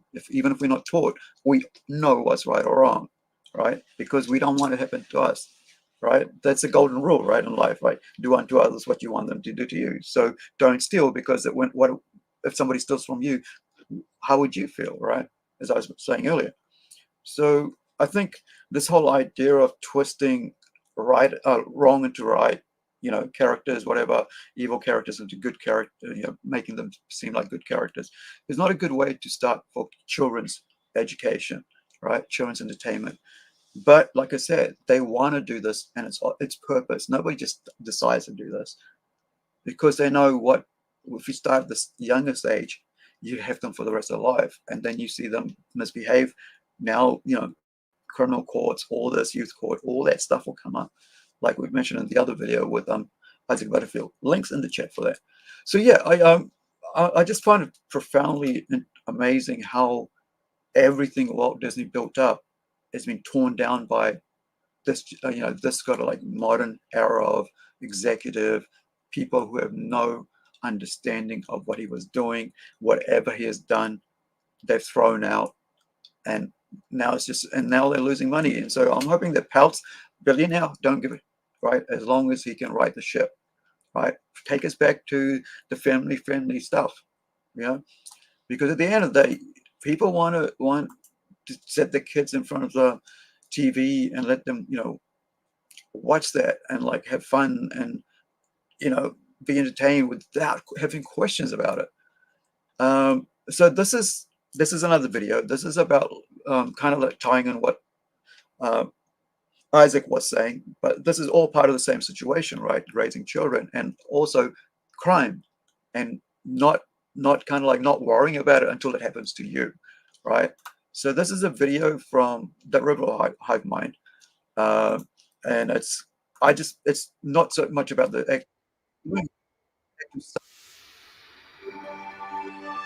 Hey guys, welcome to the Liberal Hive Mind, a channel solely focused on exposing the abundant hypocrisy of the left. Well, it seems as though we got another Anna Kasparian reality check. Very similar to a previous reality check of hers. It's the phenomenon known as NIMBY, not in my backyard. Of course, as we know with these elitist progressive liberals, it's always fun to support the current popular progressive cause, whatever the current thing is, when it doesn't actually affect you, when it makes you sound all woke, when it makes you seem so morally superior and so intellectual and academic. It's very easy to say, defund the police, let's just send social workers to people's neighborhoods, or rather to police people's neighborhoods. What When you live in people a gated really community. need is someone to talk to. Conversations with social workers, and let's just supply a bunch of bread, and of course, crime will simply disappear and we'll be living in Alexandria Ocasio-Cortez's fantasy, beautiful light green grass and white picket fence suburbia, AOC suburban dream. It's all fun and games when you're just pushing the talking point and going to your fancy dinner parties, drinking a nice glass of wine and going on and on about how important defunding the police is, but then of course it's another when you get the reality check, when it starts to backfire and your neighborhood becomes unsafe, well, This is then a all good of a sudden video. you realize, oh, well, that was bad policy. Anna Kasparian having that realization moment, I think, maybe a year or two ago. Adams was arrested 3 times. The first time was on January 9th when Adams was found in a car that had been used in one of the robberies and where a gun was also found. Online court records show no charges were ever filed against Adams in that case. He was ordered released each time without having to pay bail. So am I allowed to be upset about that? Is that, does that do away with my lefty cred? And if it does, great. Take my lefty cred away. And of course, that went super viral, starting the slow Anna Kasparian red pill train. Well, I guess that train is still moving. As Anna does it again, here she is praising Ron DeSantis and the state of Florida for actually doing something on the issue of illegal squatting. Or I guess in progressive cities, just squatting doesn't seem to really be illegal. It seems to be just, you see a home, take it, why not? Well, I guess Ron DeSantis was right again, and here's Anna Kasparian admitting it. We've got some stuff to get into, so let's roll the tape. All right, folks, so squatting is obviously all the rage these days. It's the latest trend. You know, at first I think it was happening in more working class neighborhoods. Essentially, people's homes were being commandeered, but for the most part, it was regular people, so Democrats didn't care. But then last week, there was a squatting event in LeBron James's prestigious neighborhood, if I'm not mistaken. Residents in an exclusive Beverly Crest neighborhood say squatters have taken over a multi-million-dollar home, turning the mansion into a party house. The neighborhood is home to several high-profile celebrities, including LeBron James, who is building a home just 2 doors away. The suspected squatters say they have a legal right to be there, but neighbors say they are fed up. Micah shared that mansion is located on a hilltop not far from here. Neighbors say the parties often start at 2 a.m. and go 8-9 hours. How would you like to rent a multi-million-dollar mansion overlooking Beverly Hills with neighbors like NBA superstar LeBron James and singer-songwriter John Legend? The best part of the deal? You can have it for $35,000 for an entire year. And now, all of a sudden, it's become an issue that Democrats seem to care about. Anna Kasparian certainly waking up on the topic. But I am impressed with the speed in which DeSantis did something about this. We're seeing stories out of New York and California where lawmakers are just sitting on their asses and doing nothing about it. And I think it's wrong. I think that they shouldn't just sit around and do nothing as these stories continue to flood the press. But I also want to note, we don't know how widespread squatting really is. Judd Legum in his Substack Popular Info addressed how there is really no organization keeping track of how widespread squatting is. And so I don't want to treat this as if it's a widespread issue because we don't know how widespread it is. But nonetheless, for the few who might be victimized by this, there should be legal protections so they're not victimized by this. And I'm glad to see that Florida did something right in response to this issue. That's her praising Ron DeSantis after Ron DeSantis That's the thing, introduced. right? So like until it happens to them in their gated communities, they don't care if it happens to you in your little suburban areas or in your rural areas. So if you're getting murdered, if you're getting, you know, your houses are burgled into and somebody comes and stays in your rental property, now they claim it as their own because the squatters' right, some weird, I don't even understand that thing. Like we don't have that in New Zealand. I know there's something like that in the UK. You know, you could just put it, you know, go in the friggin' forest and put a little shack up and now it's yours because nobody used their property. That sort of thing was something I learned about a few years ago. I haven't looked too much into. But this is weird, right? And this is a big, huge problem where, like, how do you not have rights to your own property? That some friggin' moron, some criminal who can just move in and do whatever they want, and you can't move them. Where's, what kind of legal system do you have? The bureaucracy of protecting the criminals is weird. It's like, that's what I mean about the moral ambiguity of this. Like, we're talking about the little kids, right? With just before with Disney comes with that video from the link is there in the chat from WDW Pro about changing the evil witch Ursula into the sassy auntie, right? Ambiguous, right? Like changing good into bad. And this is what I say about like how these people, and we're talking about the other video before with Isaac Butterfield about like what's wrong with young kids these days, right? And the violence that's going on around the world. And so nobody cares. These people in their high rises, as I mentioned before, and their $1 million things. Yeah, you're right there, Kryptonite Kid. Yeah, a law for one, another for the others. That's it. If you're rich, it doesn't bother you if you're driving around in your BMW and then you go press a button in your gated community. But this thing made them look up, didn't it? Made them realize that, oh, look, a multi-million-dollar house in my gated community, they can do that to us? Oh no, grab our pills, right? They say clutch our pills, right?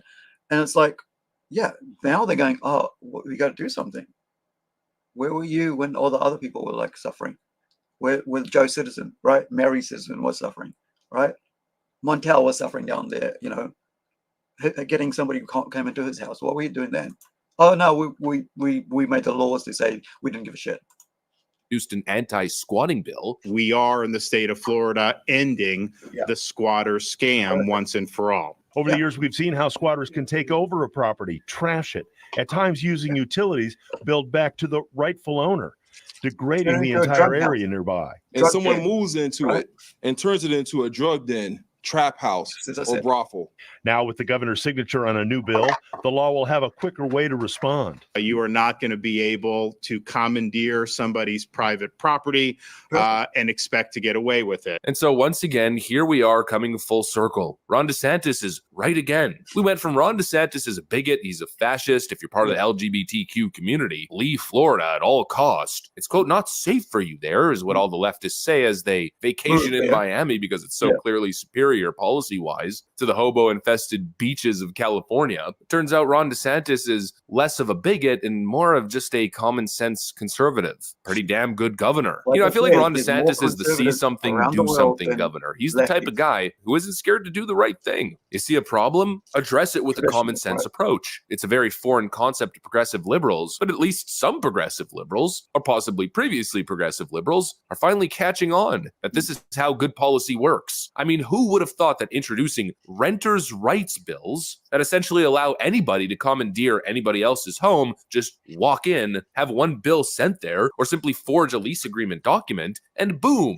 the house is yours. Not for a weekend. No, indefinitely. In some nightmare scenarios, we've seen people take over other individuals' homes for an entire year or sometimes longer because progressive Democrats have created all kinds of loopholes, stripping away property rights from landlords while enforcing and enshrining excessive property rights for individual renters. More progressive policy that demonizes the landlord. Oh, those horrible capitalist landlords. Let's put all the power into the hand of the tenant. And of course, the byproduct is delinquent tenants get preferential treatment and the landlord is made to suffer. Or not even delinquent tenants in a lot of these cases, literally just people who walk into your home are then treated as special tenants who have extra privileges.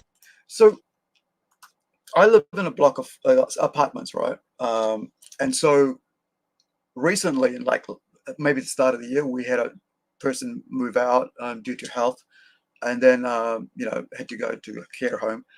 And so another person moved in. The rule was one person only, no animals, one person only. Suddenly, her brother was coming to live with her. And then they were fighting every day. A peaceful little unit of elderly people, like I'm like talking about elderly instance, like I'm probably the youngest, around 50, right? And so next thing you know, every night, fighting between the brother and sister. Every night, he's like tear it up. It's what you would think, right? European, and I'm not trying, so you get it clear. It's a European dude, right? And European sister. Always arguing, always fighting. Me, I'm like, I work at, I like to study and work at night, do my art at night, do whatever comic book writing and all that at night when it's very peaceful. Nope, screaming, yelling all the time, right? And so in and out all the time, and then we couldn't get rid of them. It's like, well, why not? Like, they broke the rule. Only one person allowed to live here. And so it took 3 months to get rid of them, right? Because they're the tenancy rights and stuff. In this case, you got to go like, well, the rules were broken by the person. You have 2 weeks and you're out. Because everybody, I've been through that, 2 weeks notice, find a place. However, when you actually sign a lease and all that shit, if you're a boarder, it's 2 weeks, right? But if you're signing a lease and all that, it's a whole friggin' 3 months, 2 months, whatever months it is. It's, and so we're all going, dude, you got to get rid of this person. Like, it's just upsetting everybody. It's like, just it's just annoying hearing swearing, hearing screaming, hearing fighting, back and forth for a whole friggin' 3 months. And I was like, and then they went to court, tenancy tribunal, and like, oh, there was a wording was wrong. Oh no, he's got to stay another week. Right. And I was like, you're not protecting anyone. You're not even protecting the other tenants. The only person that's there is a criminal, not the criminal, I can't say the criminal channel, but the tenant who's making all the problems for everybody else. Right. So you're protecting the one person that is causing all the problem. Just like here, right? You're protecting the criminal who's stolen your property and now is turning into a drug den and is having fights with all his mates and whatever else. And who knows, bringing in people and abusing them, right? You don't know what can happen in these freaking places, but people don't think like that. These people in their high-rise progressive mindedness, let's be tolerant of everything. They don't live in the same communities you do, right? They have their $1 million paychecks year-round. They live in their thing. Like Anna, who is a ultra progressive on the Young Turks network, right? Like the other socialist thing, Hassan, whatever his name is, right, on the Twitch complaining about it's such a hard job talking all day on this, right? And he's a socialist, champagne socialist, because he's a multimillionaire, because his uncle holds this whole network, right? However, he wants you poor soul, to give him your money that you can't actually afford because he's to a millionaire, all right, on Twitch. So he can drive around as whatever car he's got next. And it's just, you as an individual need to be wiser about these things. Watch who these people are, how they behave. Learn to question their motives, right? As Anna suddenly, after probably a couple of decades now, is realizing that all these happy, joy, progressive rules, liberal things, it's not the same thing that used to be before, right? It's not about liberty anymore. It's about leftism. It's about progressivism, which is very regressive because you're harming your communities. They're harming your communities, right? That's why I find this whole thing, as Kryptonites could say, it always happens. Some people just don't care, and that's true. There's always going to be that, and that's where the law needs to step in, And rights to your home. Why? Well, because they simply have a piece of paper that they wrote, "This my home now," and they walked in the front door and locked the door behind them. It's all completely idiotic. This Democrat strategy of siding with criminals and making their lives easier at the cost of law-abiding citizens. Yeah. Oh, was your home stolen by random homeless people? Are they smoking crack in your bathroom? Oh, you poor soul. You better get a lawyer quick, and you better have tens of thousands of dollars just sitting on the side while you're eating the loss on the mortgage payments while this person squats in your home. Yeah, better get ready for the legal battle of your lifetime. It's completely insane. Oh, was your store robbed by a gang of thieving miscreants. Oh, well, next time, make sure that you don't call the police. What are you, a racist? Yeah. Did you park your car in downtown San Francisco and your window was smashed and all of your goods, belongings, passports, everything stolen out the back seat and trunk of your car? Oh, well, you should have done what San Francisco residents do. Make sure you have nothing in your car at all times and leave your trunk door open for the thieves to have easy access so they can just take what they want. Are you starting to see the pattern here? And you think that I'm joking when I say law-abiding people are demonized, meanwhile criminals are simply forgiven. I'm not being hyperbolic. I mean, the examples are blatant, open, and non-stop. St. Louis Mayor Tashara Jones, to get tough on victims, wants to hold business owners responsible for crimes near their stores. Yeah. Absolutely idiotic, pseudo-intellectual, progressive policies and thinking. And of course, as per usual, it always ends up backfiring spectacularly. And then, of course, the not in my backyard doctrine, the moment it starts affecting the elitists in Hollywood and California, in their fancy zip codes, well, then you're probably going to hear Anna Kasparian and Bill Maher complaining about it. But of course, as per usual, they'll complain about it, then immediately turn around and vote Democrat once again. Ah, the clown world that we live in, thanks to this interesting human phenomenon known as the woke mind virus. Hopefully, Anna Kasparian and other people like her who can at least see a little bit of common sense, hopefully they can become the anti-communist white blood cells. Anyways, that's pretty much what I got for you guys. Hopefully you enjoyed this video. If you did, make sure to leave a like and possibly subscribe. Thanks for watching, and I'll see you on the next one. All right, so that's that one. So the next one I've got, we're going to look at, is a video by Tim Pool. Reason? This scares I'm me. 28 and I'm scheduled to die in May. Why? No reason. Literally no reason. I don't feel good is the reason. Now, I'm sure there are many people who have suffered from depression who are going to say things like, Tim, you don't understand how bad depression can be.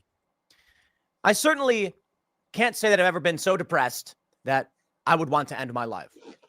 And I honestly, outside of chemical issues, don't think there is a philosophical depressive reason. That is to say, much of depression that people experience could be resolved by exercise, eating right, finding purpose, and many of these things. However, I do recognize that there is clinical, medical depression where someone's brain literally doesn't work. That I understand. I still don't see it as a reason to take someone's life, especially at 28.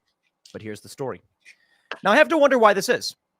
You may ask yourself, what is happening to our society that in Europe and Canada, they are ramping up medical assistance and dying to people for being homeless or depressed and to young people. When I was young, the argument was, look, some people are on their deathbed.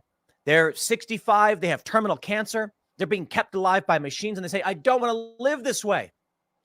And there's an argument over whether or not they should be allowed to just pull the plug. And one side said, no, you must live. And the other side says, it's your choice. Well, that choice was a slippery slope. Which brings us to this point where now anyone, for any reason, can just decide to die. Yeah. But I wonder, are these the political machinations of Malthusian conspiracy conspiracists? Or is that maybe that's not the right word. Conspiracists usually imply someone who thinks there's a conspiracy. Malthusian elites who want to whittle down the amount of people in this world. I don't know. Yep. I think this may actually just be a natural result. It may be the way things were always going to go, and it may be that this is all predetermined. Now, how could that be? How could the good Lord maketh as such? Well, what I mean to say is, pending any kind of intervention from strong moral individuals, humans will do this. Yeah. I don't think you need a grand conspiracy to orchestrate medical assistance in dying or anything like that. I think that strong moral endeavors fail when community breaks and populations grow too large. So it's not just that we're seeing medical assistance in dying. It's that we're seeing all sorts of degeneracy. And it's because there is no large group of morally strong men and women, of course, to push back against this.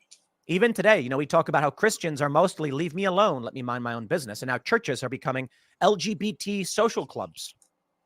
There are not enough connected and strong individuals to say no to things like this. Here's a story from the Free Press. Zoraya Turbik, 28, expects to be euthanized in early May. Her plan, she said, is to be cremated. I did not want to be a burden. I did not want to burden my partner with having to keep the grave tidy.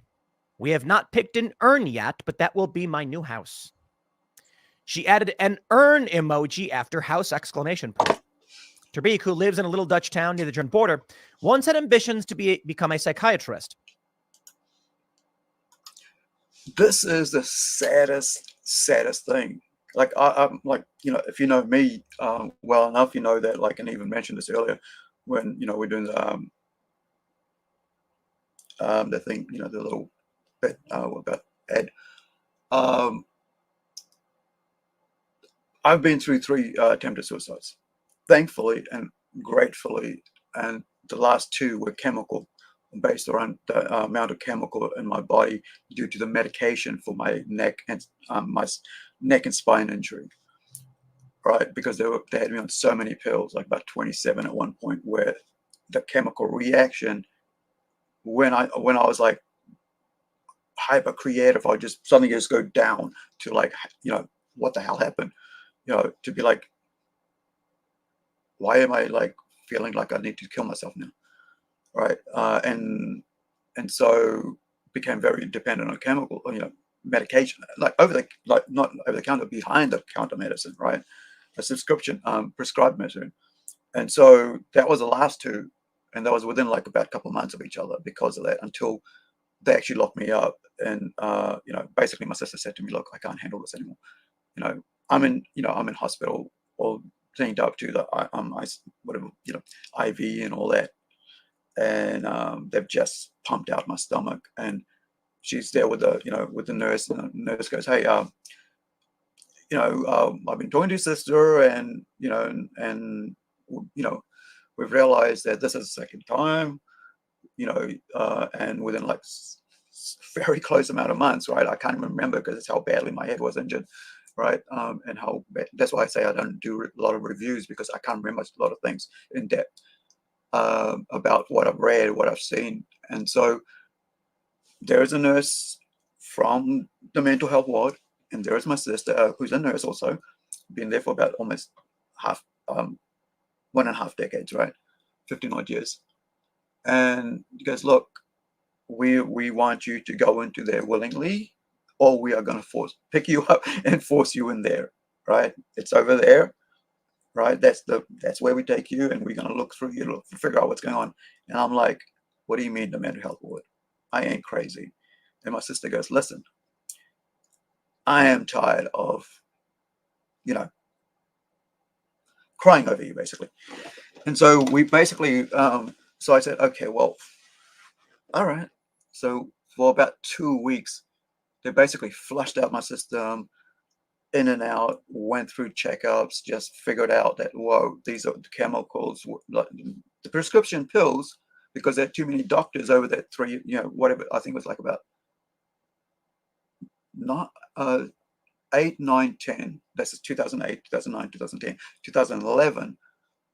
I had seen too many, I'd moved around a lot. And so every doctor was giving me something else to help with the pain.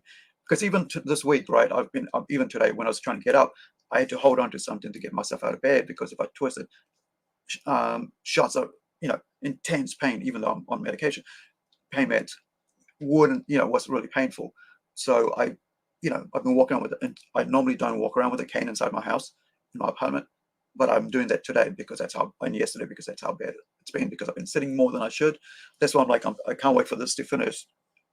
Then I can like not be in this sort of situation with the pain. So I, had to go through there, and this is what I think. There is the counseling, the 2 weeks that I had, the working out what is making, what is causing the problems with you.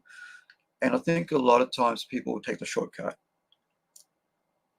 because they don't get the right information. They don't know, they don't have enough people caring. Like my sister, right? I am tired of you breaking my heart. So, and I'm like, yeah, I don't want to do that to her. So, I wasn't thinking about myself at that point, but I was thinking about her, because she meant more to me, at that point, and has always meant, because we're very close. We're about 10 years, kind of difference in age. almost, but very close. And so, you know, got that chance. And a lot of people don't get that chance of actually finding someone who actually cares about them enough to say, listen, I think you should do something drastic to help yourself, you know.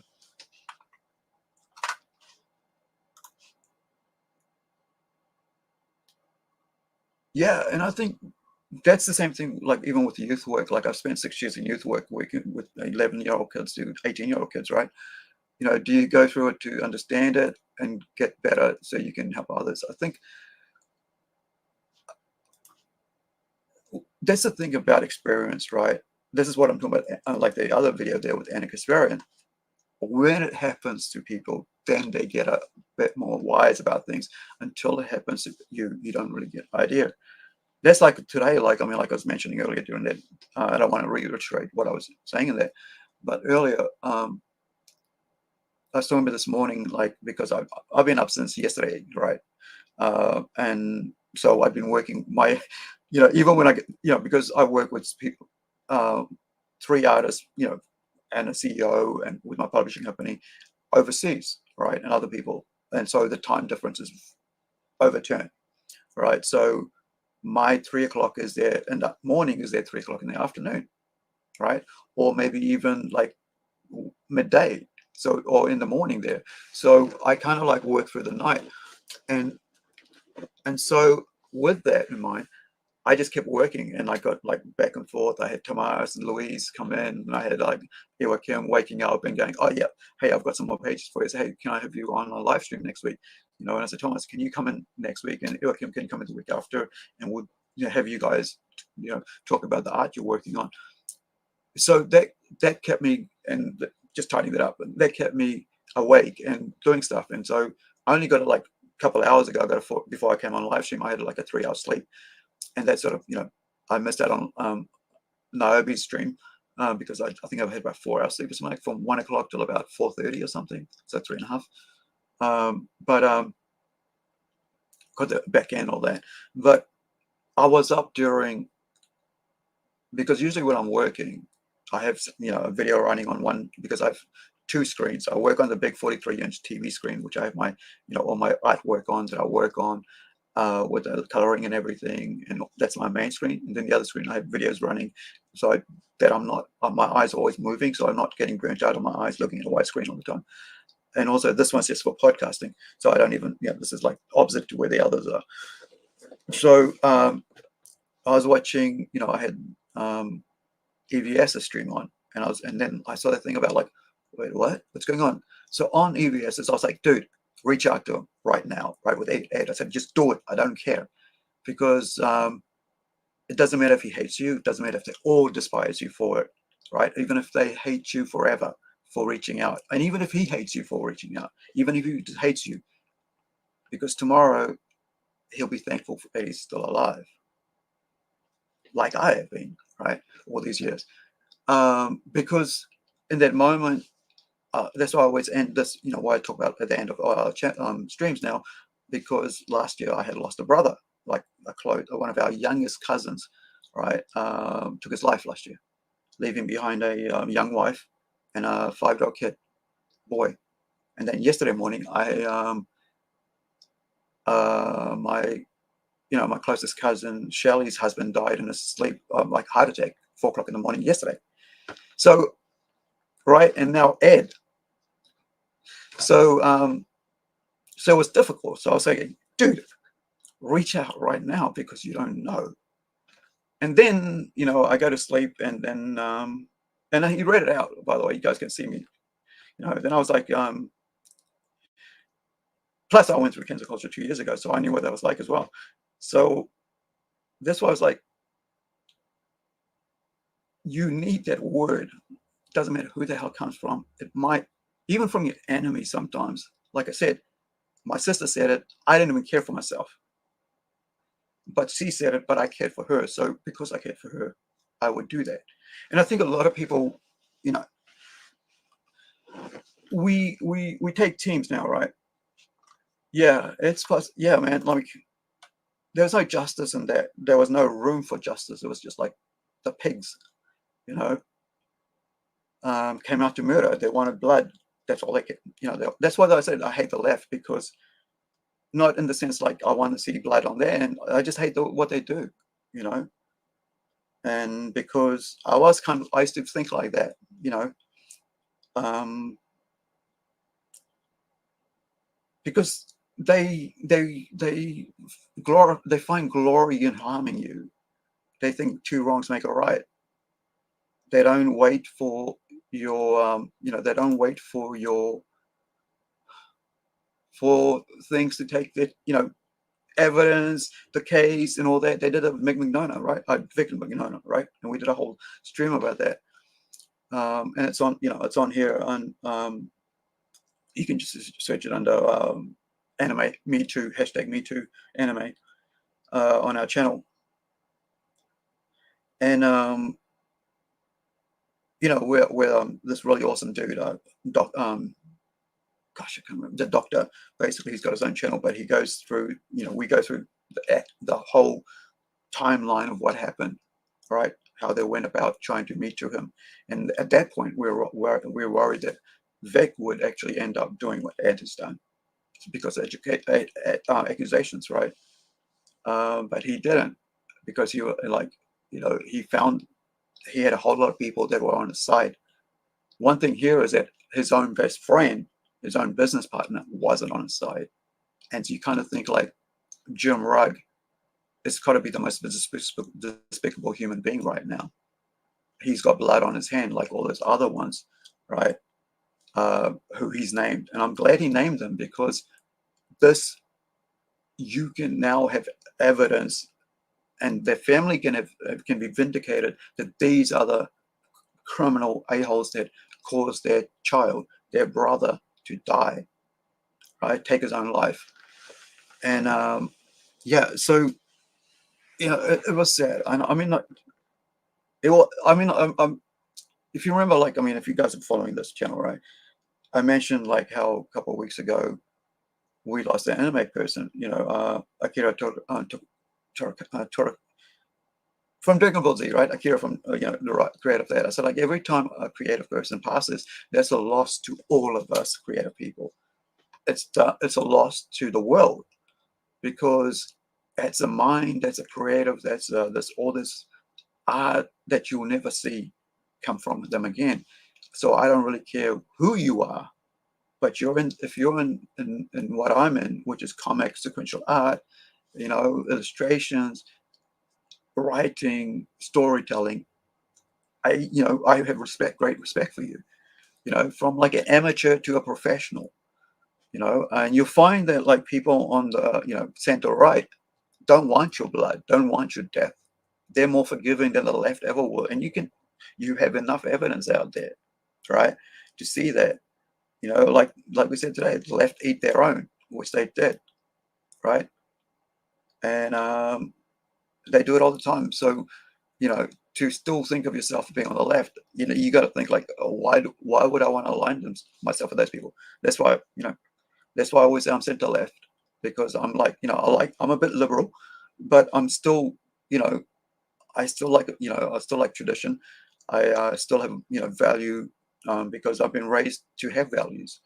You know, I haven't always followed them, but, you know, the older I get, the more I realize that it brings me stability in my life. It brings stability in my friendships, and I guess it brings trust in people who know me, because they know where I stand, and I'm open about it. I don't try to hide what my beliefs are, because I'm not gonna, you know, I don't want you to think I'm something else that I'm not. So I speak as long as I speak, because then you can say, you know, what they say about giving a person enough rope, they're hurting themselves. So like, I work on that thing. So the more I speak, the more you'll get to know me, right? Because you have an idea of who I am, because you can't hide for too long, right? If you're talking all the time, because people can pick it out if you're lying or not, you know, or if you've got something to hide. So that's why I say I'm not a very moral person, but I have a traditional value system. You know, I try to be as moral and as honest as I can be about things. And there's things I can't speak about, and there's things I can speak about. And I find what this is here happening. I saw this happen during COVID, right, with the pandemic. This was all getting talked about here, euthanizing children, euthanizing the elderly, because really I did a paper, an essay way back in the mid-90s, late 90s, when I was doing youth work. I did a paper on this about like how, the first downfall of culture is how we treat our youth, right? How the youth behave in society. That's the start of the destruction of a culture, because that's your children, that's your next generation. And that's why, like, I mean, when we were talking about this the other day, I did a whole video like, are we sacrificing our children? This like last week, I think it was. Are we sacrificing our children to the God, a demigod, demon god are, also known as Moloch from the Bible, right? Where they used to they would, in the past, in biblical times, and it's, they used to have sacrificial altars where they throw away their children to, for a better harvest and stuff into the fire. That's where in the Beastmaster, that story comes from. That's why they have that in there. It's actual things, right? It's based on history, based on historical things. It's not just made up, because everybody does that, and every primitive culture does that. If you really think about it, that's where cannibalism comes from, right? Because if you're willing to kill children, you're willing to eat them, right? And other humans. So and I think everything, that's why I always say, like, you can't mess around with kids until they're 18. Let them, give them all, bring them right, teach them morals, treat them rules, right and wrong, and let them decide when they turn 18 to what they want with their lives, right? You can't force them your own adult ideologies on them. The only thing you can do is try to bring them up right, with tradition, with values, right and wrong, because they're the next generation, because then they need then they have foundation to raise the next generation. That's how you have a healthy communities. That's how you have a village. That's why they say it takes a village to raise a child, and like, this is all from like, years of youth work and stuff, being around kids. Like, when you spend like 6 years of your life, working with children, you see them, you see what's going on in their homes, you learn from what they say, how they behave to each other. I've seen children who like have no rules at all, who are atrocious to each other, to their parents, and then they go out and do the same to everybody else around them. Or then you have like parents who say, I don't bring them up with any smacking, any rules, and they're going to be great. And then, yeah, but have you seen them outside the house, right? Or what are they around their friends? Are they breaking into other people's properties? Are they stealing from the shops? Because you don't see them 24/7. You only see them at the home, right? Because they're the good kids at home. But what are they like out in the open? And so I think that's what I think a lot of kids, parents are really at the forefront of ruining the next generation, because my generation basically is party to what's happening right now, right? Gen X, because we grew up with fatherless homes, motherless homes. We grew up in broken homes, like horrible homes, right? Druggy homes, alcoholic homes, abusive homes. So we decided that we weren't going to, our kids, we would raise them without all that way. So we'd put them in cotton wools, right? And we'd treat them with like on a, when you go to trampoline, when you put a little gate, like a little fence around it so they don't get fall off and hurt themselves. Yeah, but when they fall off and hurt themselves, they know how far they can go, or they'll break, right? Or they can't go that too far, or they'll get hurt, or they'll hurt somebody else. Those are, the kind of laying boundaries. But no, part of our generation decided, well, we should just, put bubble wrap around them. And now you see what happens in life right now. You know, in New Zealand the other week, we had, last week actually, we had 5 stabbings at a 21st birthday party. And if I remember right, the person whose birthday it was, the one who died, along with his cousin or uncle, who 30-year-old, right? So a 21-year-old died, and a 30-year-old died, father, right, husband, and also, so you think of that devastation around that's caused by this, you know, these 2 people that arrived at 21st birthday gathering with 100 people. Here in Gisborne, I've actually been to Gisborne. That's where we celebrated first light in New Zealand, like in 2000. Gisborne's there's a beach in Gisborne where the sun comes up. That's the first place in the world that you see the first sunlight come up, right? It's the dawning of the new day. And so I was there. I actually went out of my way, you know, to spend a week down there and at a camp, and it was like, yeah, millennial. They had a friggin' steak, hash brown, bacon, sausages, and fried, you know, sunny side up fried eggs for breakfast, because that was going to be like, yeah, I was here. Doesn't remember, you know, I can tell you what I ate that day because I was there, right? And so to hear that that's what happened there, right, was quite sad. But like I said, like, you know, we're sacrificing our children right now to, you know, to the devil, basically, with the way we behave towards them, how we medically ruin their lives for their entire life, because the medical profession wants money, because they want the next BMW, the next condo, the next overseas trip, the next pill necklace for their wives or their mistresses, that you know, or their boyfriends, right? Or their, you know, side piece. Or their children want to go to the best schools, or they want to put their children. So the rich, the divide is there, but you, the normal person, are being told that your child is broken, and the only way to fix them is chop parts of them off at a very young age, right?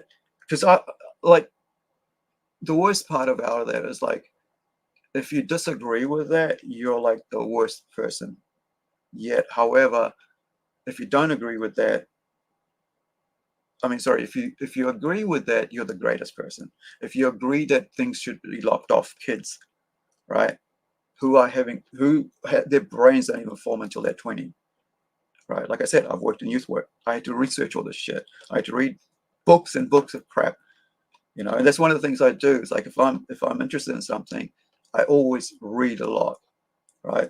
Now I can't even, you know, I don't even read that much because I've read so much over over the last 30 or 40 odd years of my life, that I just, you know, I just don't find it, you know. That's why I like reading comics, because I find that better interesting.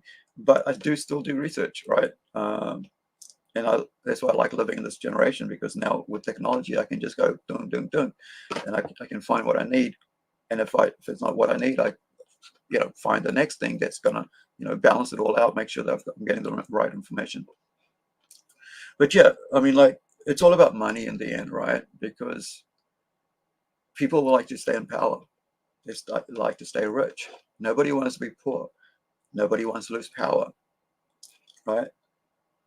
And but also, they like to tell you how to raise your kids rather than you letting, you know, figuring it out for yourself, or learning. And I think a lot, and on that, right, a lot of parents don't know how to raise kids, especially when you have them young, or that you don't have, you weren't shown how to raise kids because you didn't have parents in the home showing you how to be good parents, you know. And I see that around me. Like, I see that, you know, with other families, and you see, like, oh, there's generational harm in that family, and so it just continues, because what monkey sees, monkey does, right? I mean, it's the truth, you know, because, you know, it's just a way, and that's what kids see, kids do. But I think, you know, if we really want to bring a change, we got to start with ourselves. And that's why I think even though they malign Jordan Peterson, or even, you know, with whatever, because people don't like to lose power, right? And all Jordan said was, like, take power into your own hands. Go clean your own room. Look after, make your own decisions about your own life. Take responsibility for yourself. But people don't want to do that. Whenever you mention about taking power from them and putting on yourself, they will fight you for it. No, you should listen to what I got to say. I got to have the power. I need input. That's why when people turn away from, when the whole cancel culture thing, right? No, we got to be in control of your talent. You have to do what we say, or you're out, right? You must, when they try to cancel me, it was over like calling me a racist because I asked, is there anybody able to help me with someone who can speak good English, who can also speak, Cantonese or whatever, because I can't speak Hindi, right? So I'm going off my own understanding that if I can't speak Hindi good, and I have an audience that is Hindi, right, Indian, then I'm going to go off my experience about that. Then I'm going to say, hey, hopefully the person we get to hire, yes, make sure that you because I'm going to offer a job to you, that you will speak proper English and you also speak the proper language, because I know there's a lot of broken. Even when I speak Hindi, it's really broken and terrible, right? That's why even when I was talking to with my cousin yesterday morning, finding out what happened with with the husband, I was speaking English, but I could hear myself speaking Hindi because I was, I'm trying to regurgitate, what happened, and she's telling me in Hindi what happened, because she knows I can't, I can't speak right. So yeah.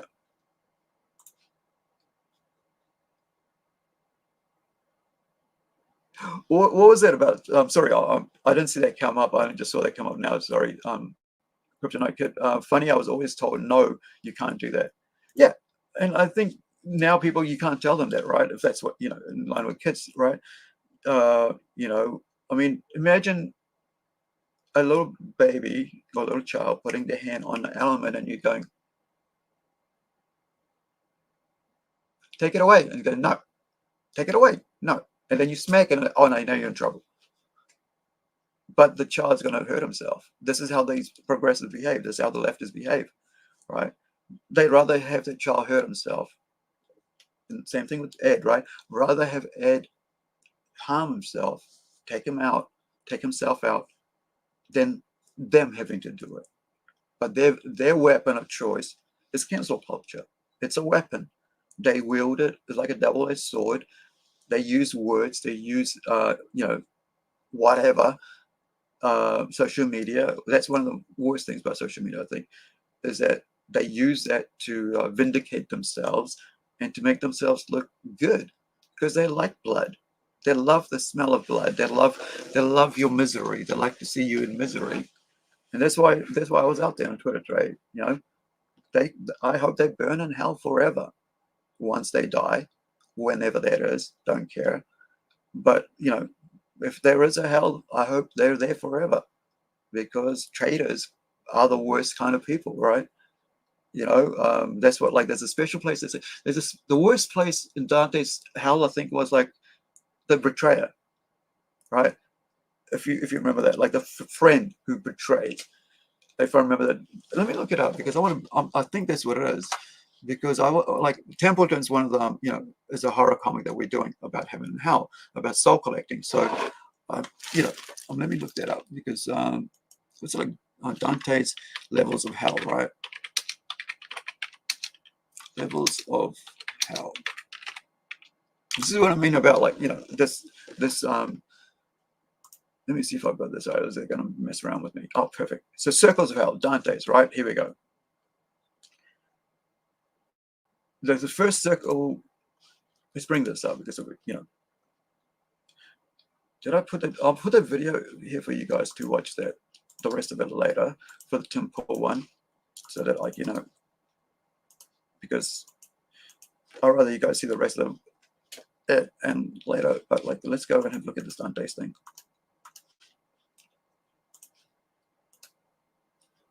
So Inferno by Dante. Dante's Inferno, also known as that. Let's bring it up a bit. The Divine Comedy, right? Epic poem, Divine Comedy. Allegare. Dante Allegare. Allegare. It's followed by Purgatorio or in Paradiso. Now, Canto, the third vestibule, because I remember, yeah, so there we go. That's what it looks like. There's stages.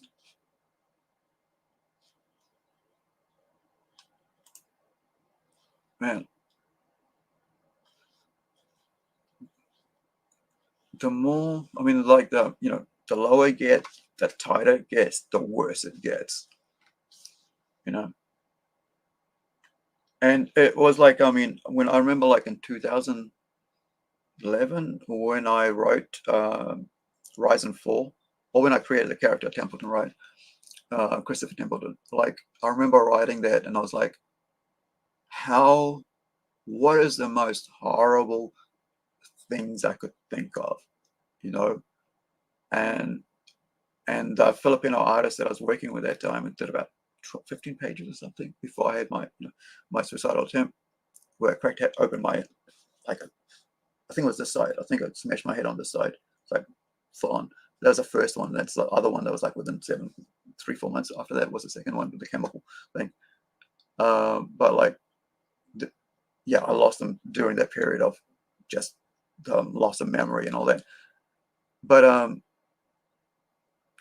yeah, I was trying to figure out, and so when the, you know, you'll see when we do the, you know, when we start promoting Templeton, like around about, because the artwork for the first issue is already done, but like when we start really focusing on that, because right now we're doing the Robot Nation, that comic book. So where is it? I need to go back to the list, right? So the Dante's Hell is structurally based on the ideas of Aristotle, but with certain Christian symbolisms, exceptions, and misconstructions of Aristotle's text, and blah blah blah blah. Right. So first circle, limbo, right? First circle of hell. The first circle of hell is depicted in Dante's, yeah, Inferno.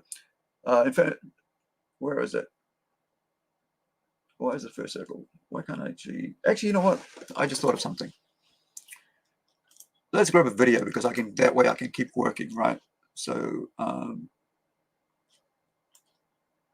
because otherwise I'll be just sitting here and not getting any work done. So let's see if I can find something cool. I mean, not something cool, but I mean, actual synopsis with some visuals. I know there's better, much better creatives out there already doing stuff like this. Why I like this, you know, because we can summarize, classic summarize.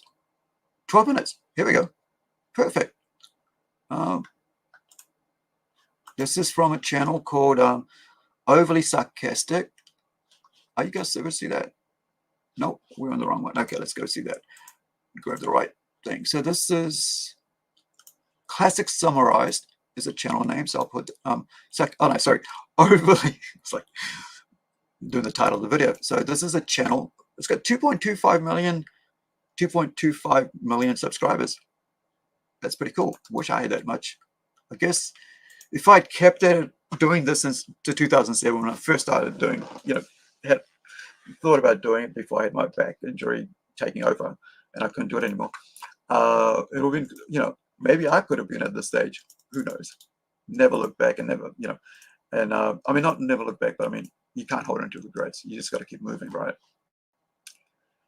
So thank you, Overly Sarcastic Productions, for this. I really appreciate it. So let's have a look. Let's put up this title, and that way, you guys get to enjoy some, you know, pretty cool visuals while I work.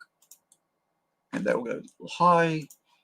Here we go. Heaven and hell have long fascinated writers, poets, and all us other flaky artistic types with our heads in the clouds, or, as the person varies, several kilometers underground and on fire. But there's one iconic text that has essentially served as a hitchhiker's guide to hell for nearly 700 years, and it was written by one Dante Alighieri. It's called the Divine Comedy, but most people only ever care about the first third of it, descriptively titled The Inferno, which is actually a rather odd title because only part of hell is actually on fire at any given time, and the worst bits are rather more chilling. But I digress. The thing to be aware of about The Inferno before we start looking at it is that it's basically Dante's self-insert historical fan fiction, in which he gets to team up with his role model / celebrity boy crush Virgil. Is she talking fast? Because she sounds like she's really talking fast. So I'm gonna have to slow it down because I thought that was very fast. Or she's a fast talker like me. I know I've been told I talk very fast. So sometimes I try to purposefully, when I notice that I'm talking fast, to slow it down. But yeah. Joel and watch all his enemies burning in hell forever. The other thing we need to remember is that Dante was Italian, aka Roman, aka he really didn't like the Greeks that much, especially not the ones responsible for the destruction of Troy. So let's keep that in mind as we read this historically acclaimed revenge fic, Dante's Inferno. Our story opens with our dude Dante wandering around this super sketchy forest at the base of a mountain, specifically Mount Delectable. Sadly, this is not actually a mountain of infinite candy, but is instead a symbolic representation of heaven, which I guess could hypothetically be a mountain of infinite candy, but somehow I feel that my dentist would disagree with my analysis. Having nothing better to do, Dante tries to climb this mountain, only to find that because he is somehow unworthy, his progress is blocked by a ferocious panther, a lion, and a she-wolf. And then Virgil shows up. For those who don't know, Virgil is this ancient Roman poet who, among other things, wrote the Aeneid, and Dante just happens to be his #1 fan. So Virgil's like, looks like you're too lame to go to heaven. Fortunately, your dead girlfriend Beatrice has sent me to help toughen you up. And Dante's like, Virgil senpai, I'm your biggest fan! So Virgil leads Dante away from the mountain and down into a one-on-one guided tour of hell. First, they come to a gate with a long, complicated inscription that ends in the now iconic line, "Abandon all hope, ye who enter here."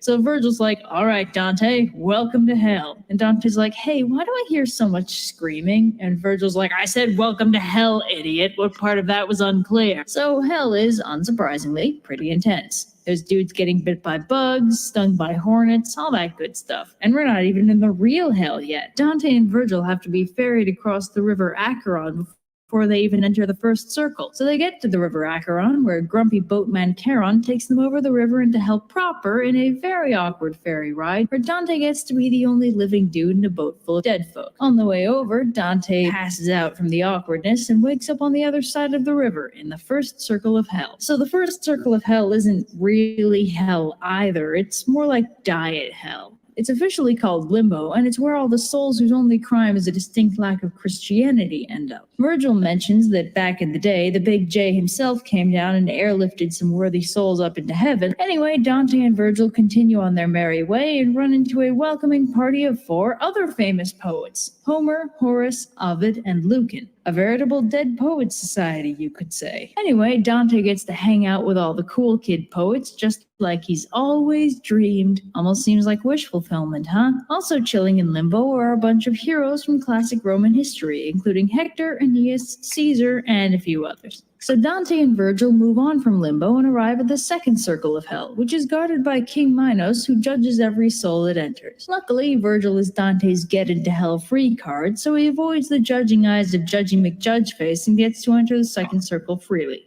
Lucky him. So the second circle is rather windy and dark, and this wind, in fact, is the punishment for those souls in the second circle who are sent there because of their lustfulness. So, unsurprisingly, it's filled to the brim with some of history's sexiest ladies, along with Paris and Achilles for some reason. Yeah, I'm not gonna lie, of all the potential eternal punishments someone could suffer, I'd say rooming with Cleopatra and Helen of Troy forever is hands down the one I'd pick. So Dante faints again because, as previously stated, the dude's a total wimp. Although he wakes up shortly thereafter, and they head off to the third circle, where it rains all the time as a sort of environmental punishment for gluttony. I don't really get this punishment, honestly. I mean, rain is uncomfortable, but I don't get how it symbolically connects. Whatever. So they move on to the fourth circle, which is guarded by Plutus, who's generally considered to be the Greek god of wealth, but has here been downgraded to the much less impressive status of prison warden of the fourth circle of hell, where greed is punished. And the fourth circle is pretty weird, even by hell standards. The souls that end up here are forced to roll huge rocks at each other in some weird, inefficient parody of jousting. And this sounds less like a hellish punishment and more like an activity from my middle school gym class. Wait. That example. The weirdness seems to get to Dante and Virgil too, who zip off to the river Styx, which is apparently between the fourth and sixth circles of hell rather than around the borders of Hades. Who knew? So the Styx, aka the fifth circle of hell, is home to a continuous underwater fistfight between all the souls whose sin was wrath, while those suffering from wrath's emo cousin sullenness just kind of sink to the bottom and wait for someone to notice how grumpy and tormented they are. So Dante and Virgil get ferried across the Styx by this grumpy devil named Phlegyas, and after a brief interruption where Dante is accosted by this one dude he sort of knows, and side note, this happens a lot, by the way, I'm skipping over most of that, so they arrive at the far shores of the Styx and start approaching the city of Dis, where the bottom four circles are located. The primary defining feature of Dis is that it's almost entirely on fire, and that it's guarded by some extremely grumpy fallen angels who really don't feel like letting Dante and Virgil all up in their city. Virgil tries to talk them down and ends up getting set upon by the Furies for his trouble, and in my experience, this is how most bureaucratic processes end up. So the Furies threaten to sick and Medusa on our dynamic duo, and Virgil covers Dante's eyes to protect him, when a literal Deus Ex Machina appears in the form of a friendly angel sent from the big man himself, who opens up the gates of Dis for them, then lays a sick verbal smackdown on the various demons that were menacing our heroes, then vanishes back from whence he came. So our heroes finally enter the hell city of Dis. Lucky them. Anyway, the first thing they see in Dis is the sixth circle of hell, which is full of heretics and flaming coffins. Charming place, really. So Dante chats with a couple of flaming coffin residents who aren't super stoked to see him. Stoked? Get it? Because they're on fire?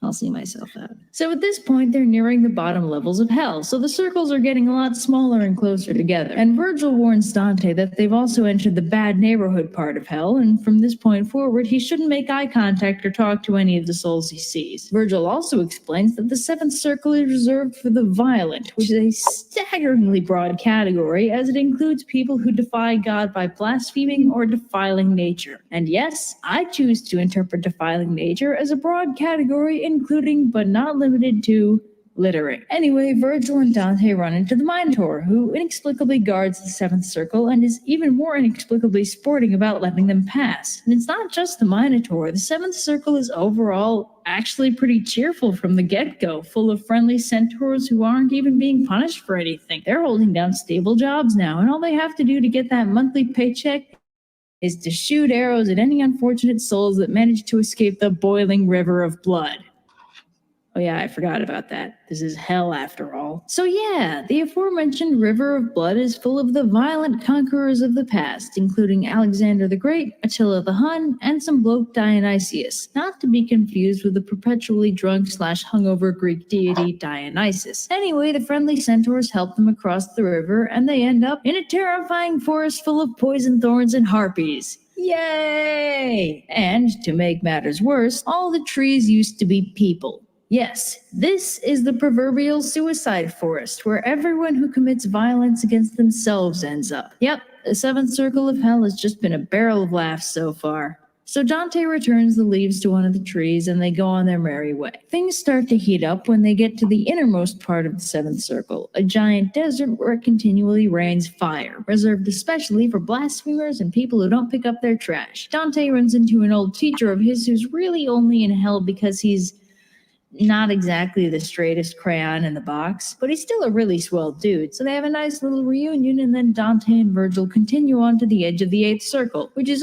unfortunately a giant impassable cliff. But luckily for our heroes, Geryon, a friendly neighborhood monster, shows up and kindly drags them down into the depths of hell. Lucky them. So Dante and Virgil arrive in the eighth circle of hell, reserved for people who commit fraud of various kinds. This part of hell is officially called the Malebolge, and it's much closer to the classic fire and brimstone hell than most of what we've seen so far. In the outermost ring of the eighth circle, nasty-looking demons torment the souls here. Malebolge is like from Spawn, right? If you remember, there's like a demon or something. If I remember right, I might be wrong there, but it is, right? Let me know in the in the comments, like if you know that, or in the chat, right? If you know that, if you're watching this on replay or whatever, or in the clip. But yeah, I think this Malebolge is like, yeah, I'm sure it's out of Scourges, among several others. Jason, hero of the story of the Argonauts, is inexplicably stuck in this circle, supposedly because he seduced a couple ladies on his way to win the Golden Fleece. But honestly, he's most likely really there because Dante just really dislikes all Greek heroes. Like, all of them. More on that later. Farther into the circle is reserved for people who sell religious positions for money. There's a word for that, but who cares? Where such sinners are unceremoniously dumped headfirst into holes and have their feet set on fire. Here, Dante encounters a former pope who immediately accuses two other still living popes of also being guilty of his crimes. One could almost get the impression that Dante didn't like these popes all that much, having consigned them all to hell in his personal self-insert historical crackfic. Onwards and upwards, or maybe downwards, to the next part of the eighth circle. The sinners here are all sorcerers, astrologers, and false prophets, and everyone here has been punished by having their heads twisted around backwards. Dante's like, no, how horrible, and Virgil's like, boy, how dare you pity dead dudes, they wouldn't be here if they didn't have it coming. And in this part of hell, we find yet another of our favorite Greek heroes, in this case, the prophet Tiresias, who, for the crime of being blessed with the gift of prophecy by Apollo himself, has had his head snapped backwards forever in the eighth circle of hell. Am I the only one who finds this stunningly unfair? Next, Dante and Virgil come to a lake of boiling tar, reserved exclusively for that special wicked breed of man, politicians. This part of hell is guarded by a nasty breed of demon called the Malebranche, one of whom pops up unexpectedly and drops a politician into the tar lake, scaring Virgil and terrifying poor Dante. Virgil makes Dante hide, then goes out to try and persuade the demons to let them pass, which they do, and they even offer to guide our intrepid duo across the tar lake. On the way, Dante encounters various politicians he especially dislikes, which the Malebranche are kind enough to pull out of the tar lake so they can talk to him. Of course, being demons, the Malebranche take the opportunity to shred the unfortunate politicians with tooth and claw, and unfortunately, one such politician escapes and dives back into the boiling tar, and when the demons try and grab him again, they get stuck themselves. Hilarious, right?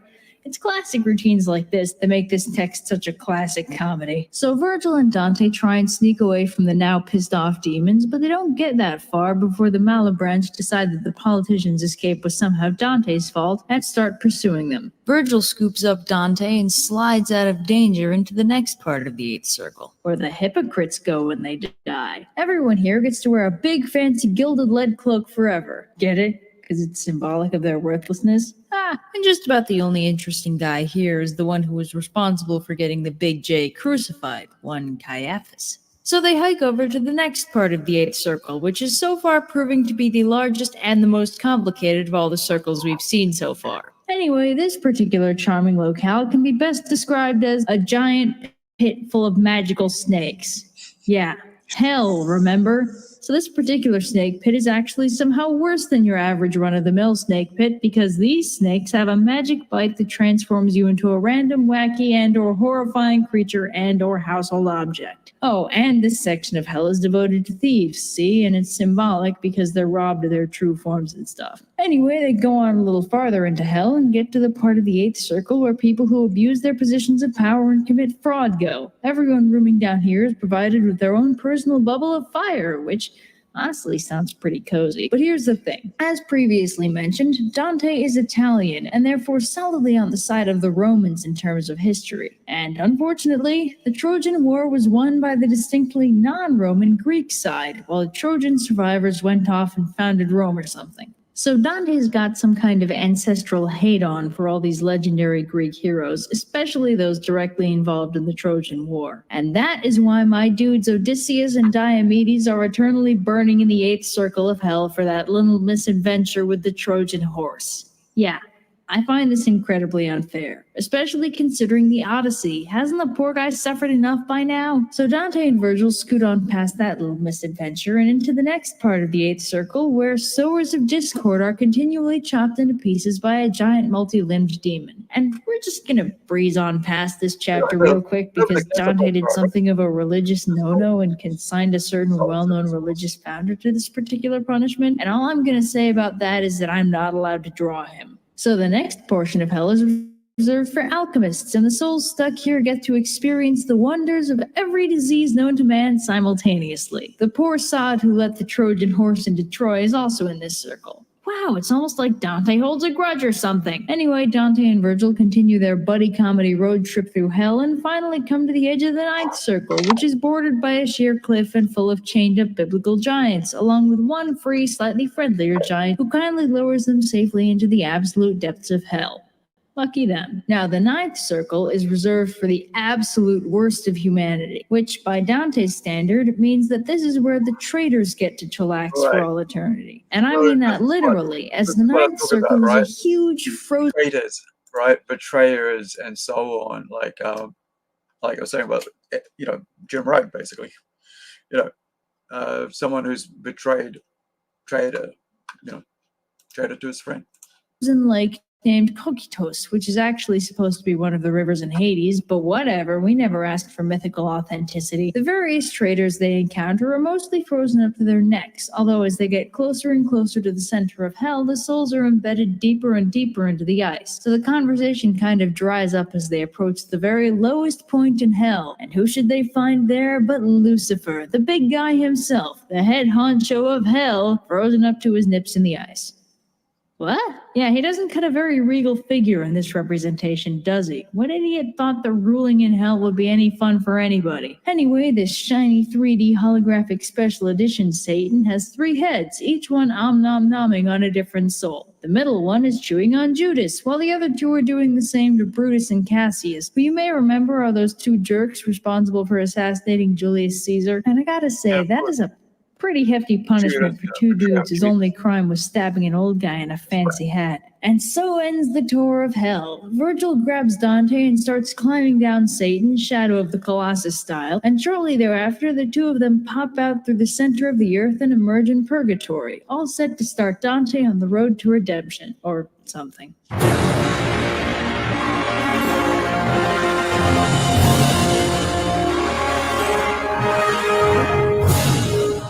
Well done. Overly sarcastic production. Well done, young lady. You sound like a young lady, so maybe you're older. Forgive me, but yeah, well done. It's awesome. Do check out that check out that page and stuff. But like I said, like this is what I mean. Like we were talking about, like betrayers and stuff and traitors. Kind of the same thing. Betrayers and traitors. There's a lot of that going on as well right now, right? And espionage and stuff like that. With actually, let's not talk about that silly stuff. Now, it's almost 3 hours. It's 20 past 9 here in New Zealand. So let's see what else I got on my little agenda here of things to talk about. Oh, yes. I almost forgot this. So, where are you?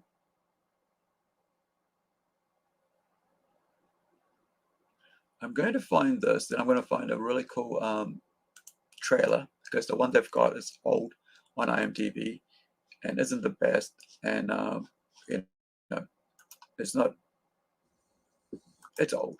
Let's get some up-to-date one. So this is, what day was it? Like, so the 30th of March, right, is an anniversary date for for Greystoke, The Legend of Tarzan movie starring Christopher Lambert. Right? Lambert. So, price plate. Yeah. So, enter. There we go. So, Greystoke, The Legend of Tarzan, right? The Lord of the Apes came out in 40 years ago on the 30th of March this year, right? So it's an 40th anniversary. Somebody put it across on my Facebook. I was like, oh yeah, have I seen this? Let's go through and see if I've seen that or not, And so I went and searched it out, and so it sounds like a Lego container falling over or something. Well, Lego in the container thing. So I went in and looked, and like, yes, I have seen this, but it's been so long. So I thought, you know what? Let's watch it. Let's watch the 1984 trailer. We do the red band, and there's I think it's a red band one they've got, and then there's a high quality. So I was after the HD one. So let's see if I've got the right one in. Is it the one? Yeah. So this is pause. So this is a 4K high quality one. So let's have a look at that. And then we'll probably just finish up with that. I think my hands are getting a bit sore. So this is from 1984. There's a 35mm trailer. Let's hopefully hope that this, you know, is quality. So here we go. 14th anniversary.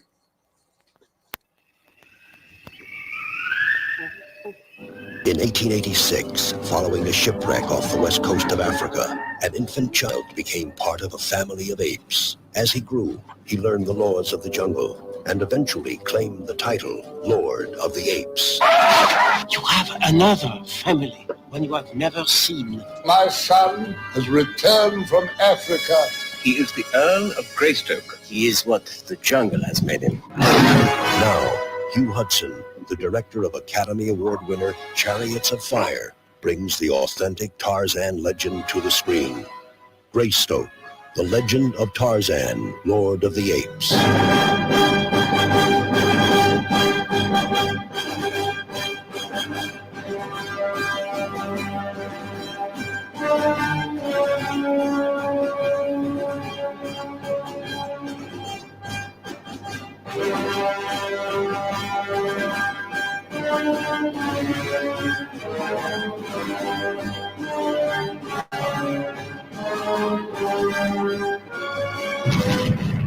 Greystoke, the legend of Tarzan, Lord of the Apes. Half of me is the Earl of Greystoke. The other half is wild.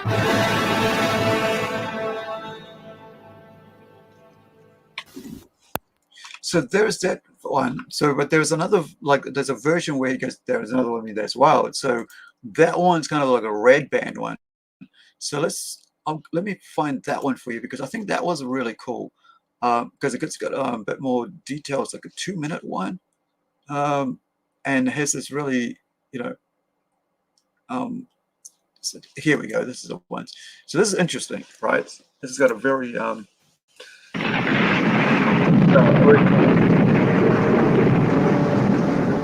In 1886, following a shipwreck off the west coast of Africa, an infant child became part of a family of apes who raised and protected him. As he grew, he learned the laws of the jungle and eventually claimed the title Lord of the Apes. You have another family when you have never seen. My son has returned from Africa. I don't think that you have fully grasped what he really is. He is the Earl of Greystoke. He is what the jungle has made him. Now, Hugh Hudson, the director of Academy Award winner Chariots of Fire, brings the authentic Tarzan legend to the screen. Greystoke, the legend of Tarzan, Lord of the Apes. love that music.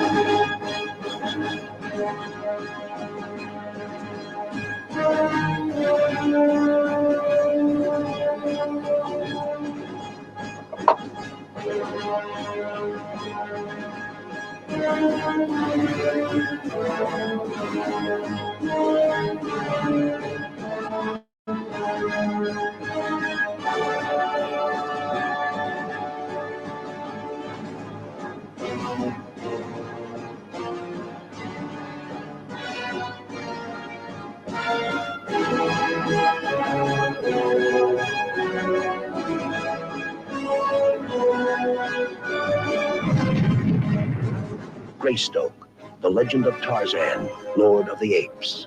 A story which captures at last the savage nobility and noble savagery of man's nature. Half of me is the Earl of Greystoke. The other half is wild.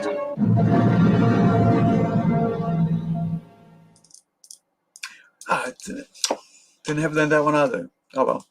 So that's 40 years, right? 40th anniversary. Like another 10 years, it'll be like, you know, it'll be another, yeah, it'll be 50th anniversary. I was quite surprised how, like, if you really think about it, right? It's such a high quality movie, and you think about someone who, the person who like directed it, you know, Chariots of Fire, like one of the most classical, you know, Hugh Hudson, right? One of the most, you know, kind of like he got an Academy Award, right? Etonian, where are we? Where's this? Like they're usually, here we go. He got an Oscar for that, 5 wins and 30 nominations total. So, best director, nominee. So he didn't get it for Chariots of Fire. I would have thought he could have got it. Nominee again for Chariots of Fire, you know. Yeah, I mean, I Dreamed of Africa, so many classic movies, you know, but like Chariots of Fire, like, I mean, amazing, right? I mean, what about The Runner, right? Now, one thing I do, I've always loved Christopher Lambert, right? If you know, you've probably, who has not seen, you know, Highlander? You know, without him, Highlander would be such a different thing, right? And of course, they're looking at doing a remake, you know, whatever and however they do it. Hopefully, it's good. I don't have any high hopes for any remakes anymore. But you know, let's have a look at you know, Highlander classic. That's from '86. The time of the gathering has come. There can be only one. Now, relive the adventure on the all-new Immortal Edition DVD. All right. Totally remastered with a spectacular new digital picture and soundtrack, and loaded with extras, including previously unreleased material, Queen music videos, and an exclusive Queen CD. Highlander, the Immortal Edition DVD. Join the Immortals April 16th. Yeah, all these short little quick. You cannot die, McLeod. That's better. Accept it. I am Conor MacLeod of the Clan MacLeod. I was born in 1518 in the village of Glenfinnan on the shores of Loch Shiel. And I am immortal. You talk funny, Nash. Where are you from? Lots of different places. Because you were born different, men will fear you. Who in the name of God was that? They called you Highlander. What did he mean? There can only be one. Only one what? What can you tell me about a 7-foot lunatic hacking away with a broadsword at 1 o'clock in the morning? Not much. What kept you? You always be weaker than I. Hey, it's a kind of magic. In the end, there can be only one.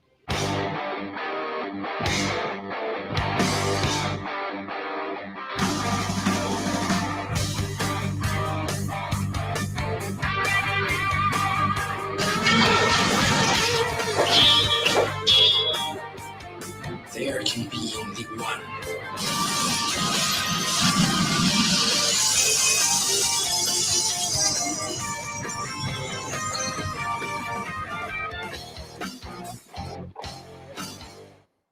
The other movie, like, he's been in, like, one of my Sorry. favorites was Fortress, right? You cannot like, die. As a fan of, like, Lambert, I've seen, like, probably all of his movies.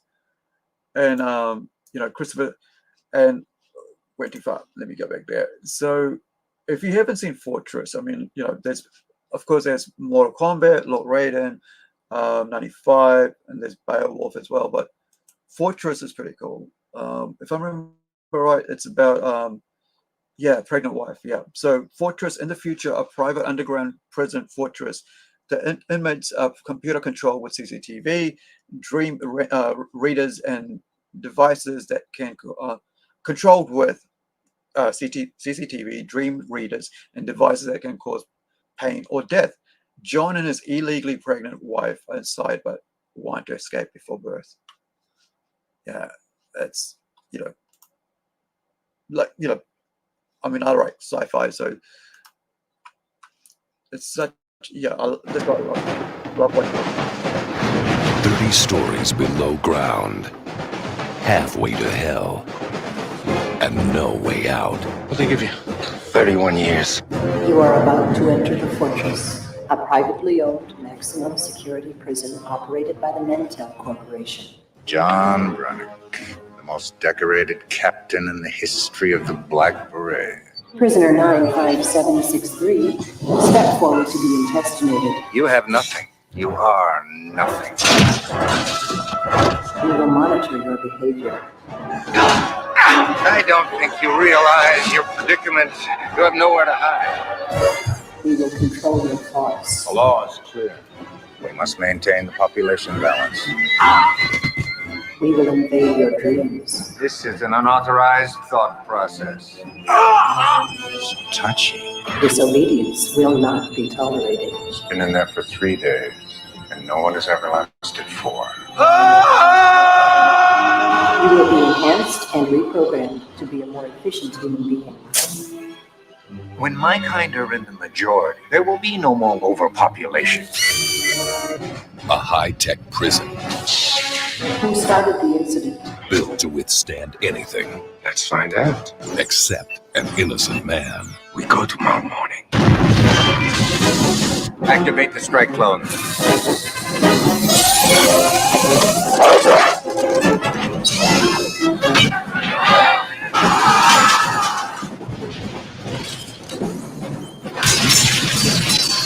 Christopher Lambert. Fortress, where the punishment is the ultimate crime. Going out won't be fun. Oh, but it's gonna be a trip.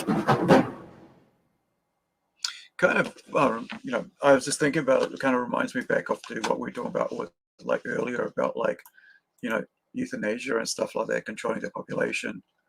That Tim Pool video, right?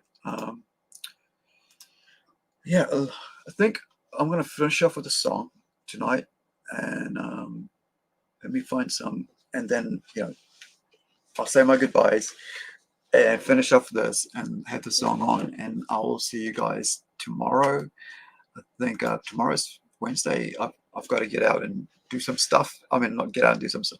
I got to, we'll see back here and talk about what we're creating, of course, in the comics and stuff. So let me grab a cool.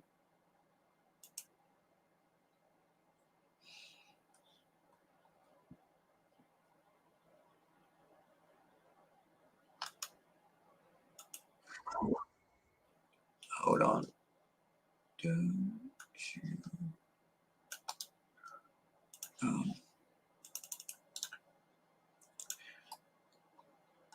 there is there's this whole like Alice in Chains, like complete I'm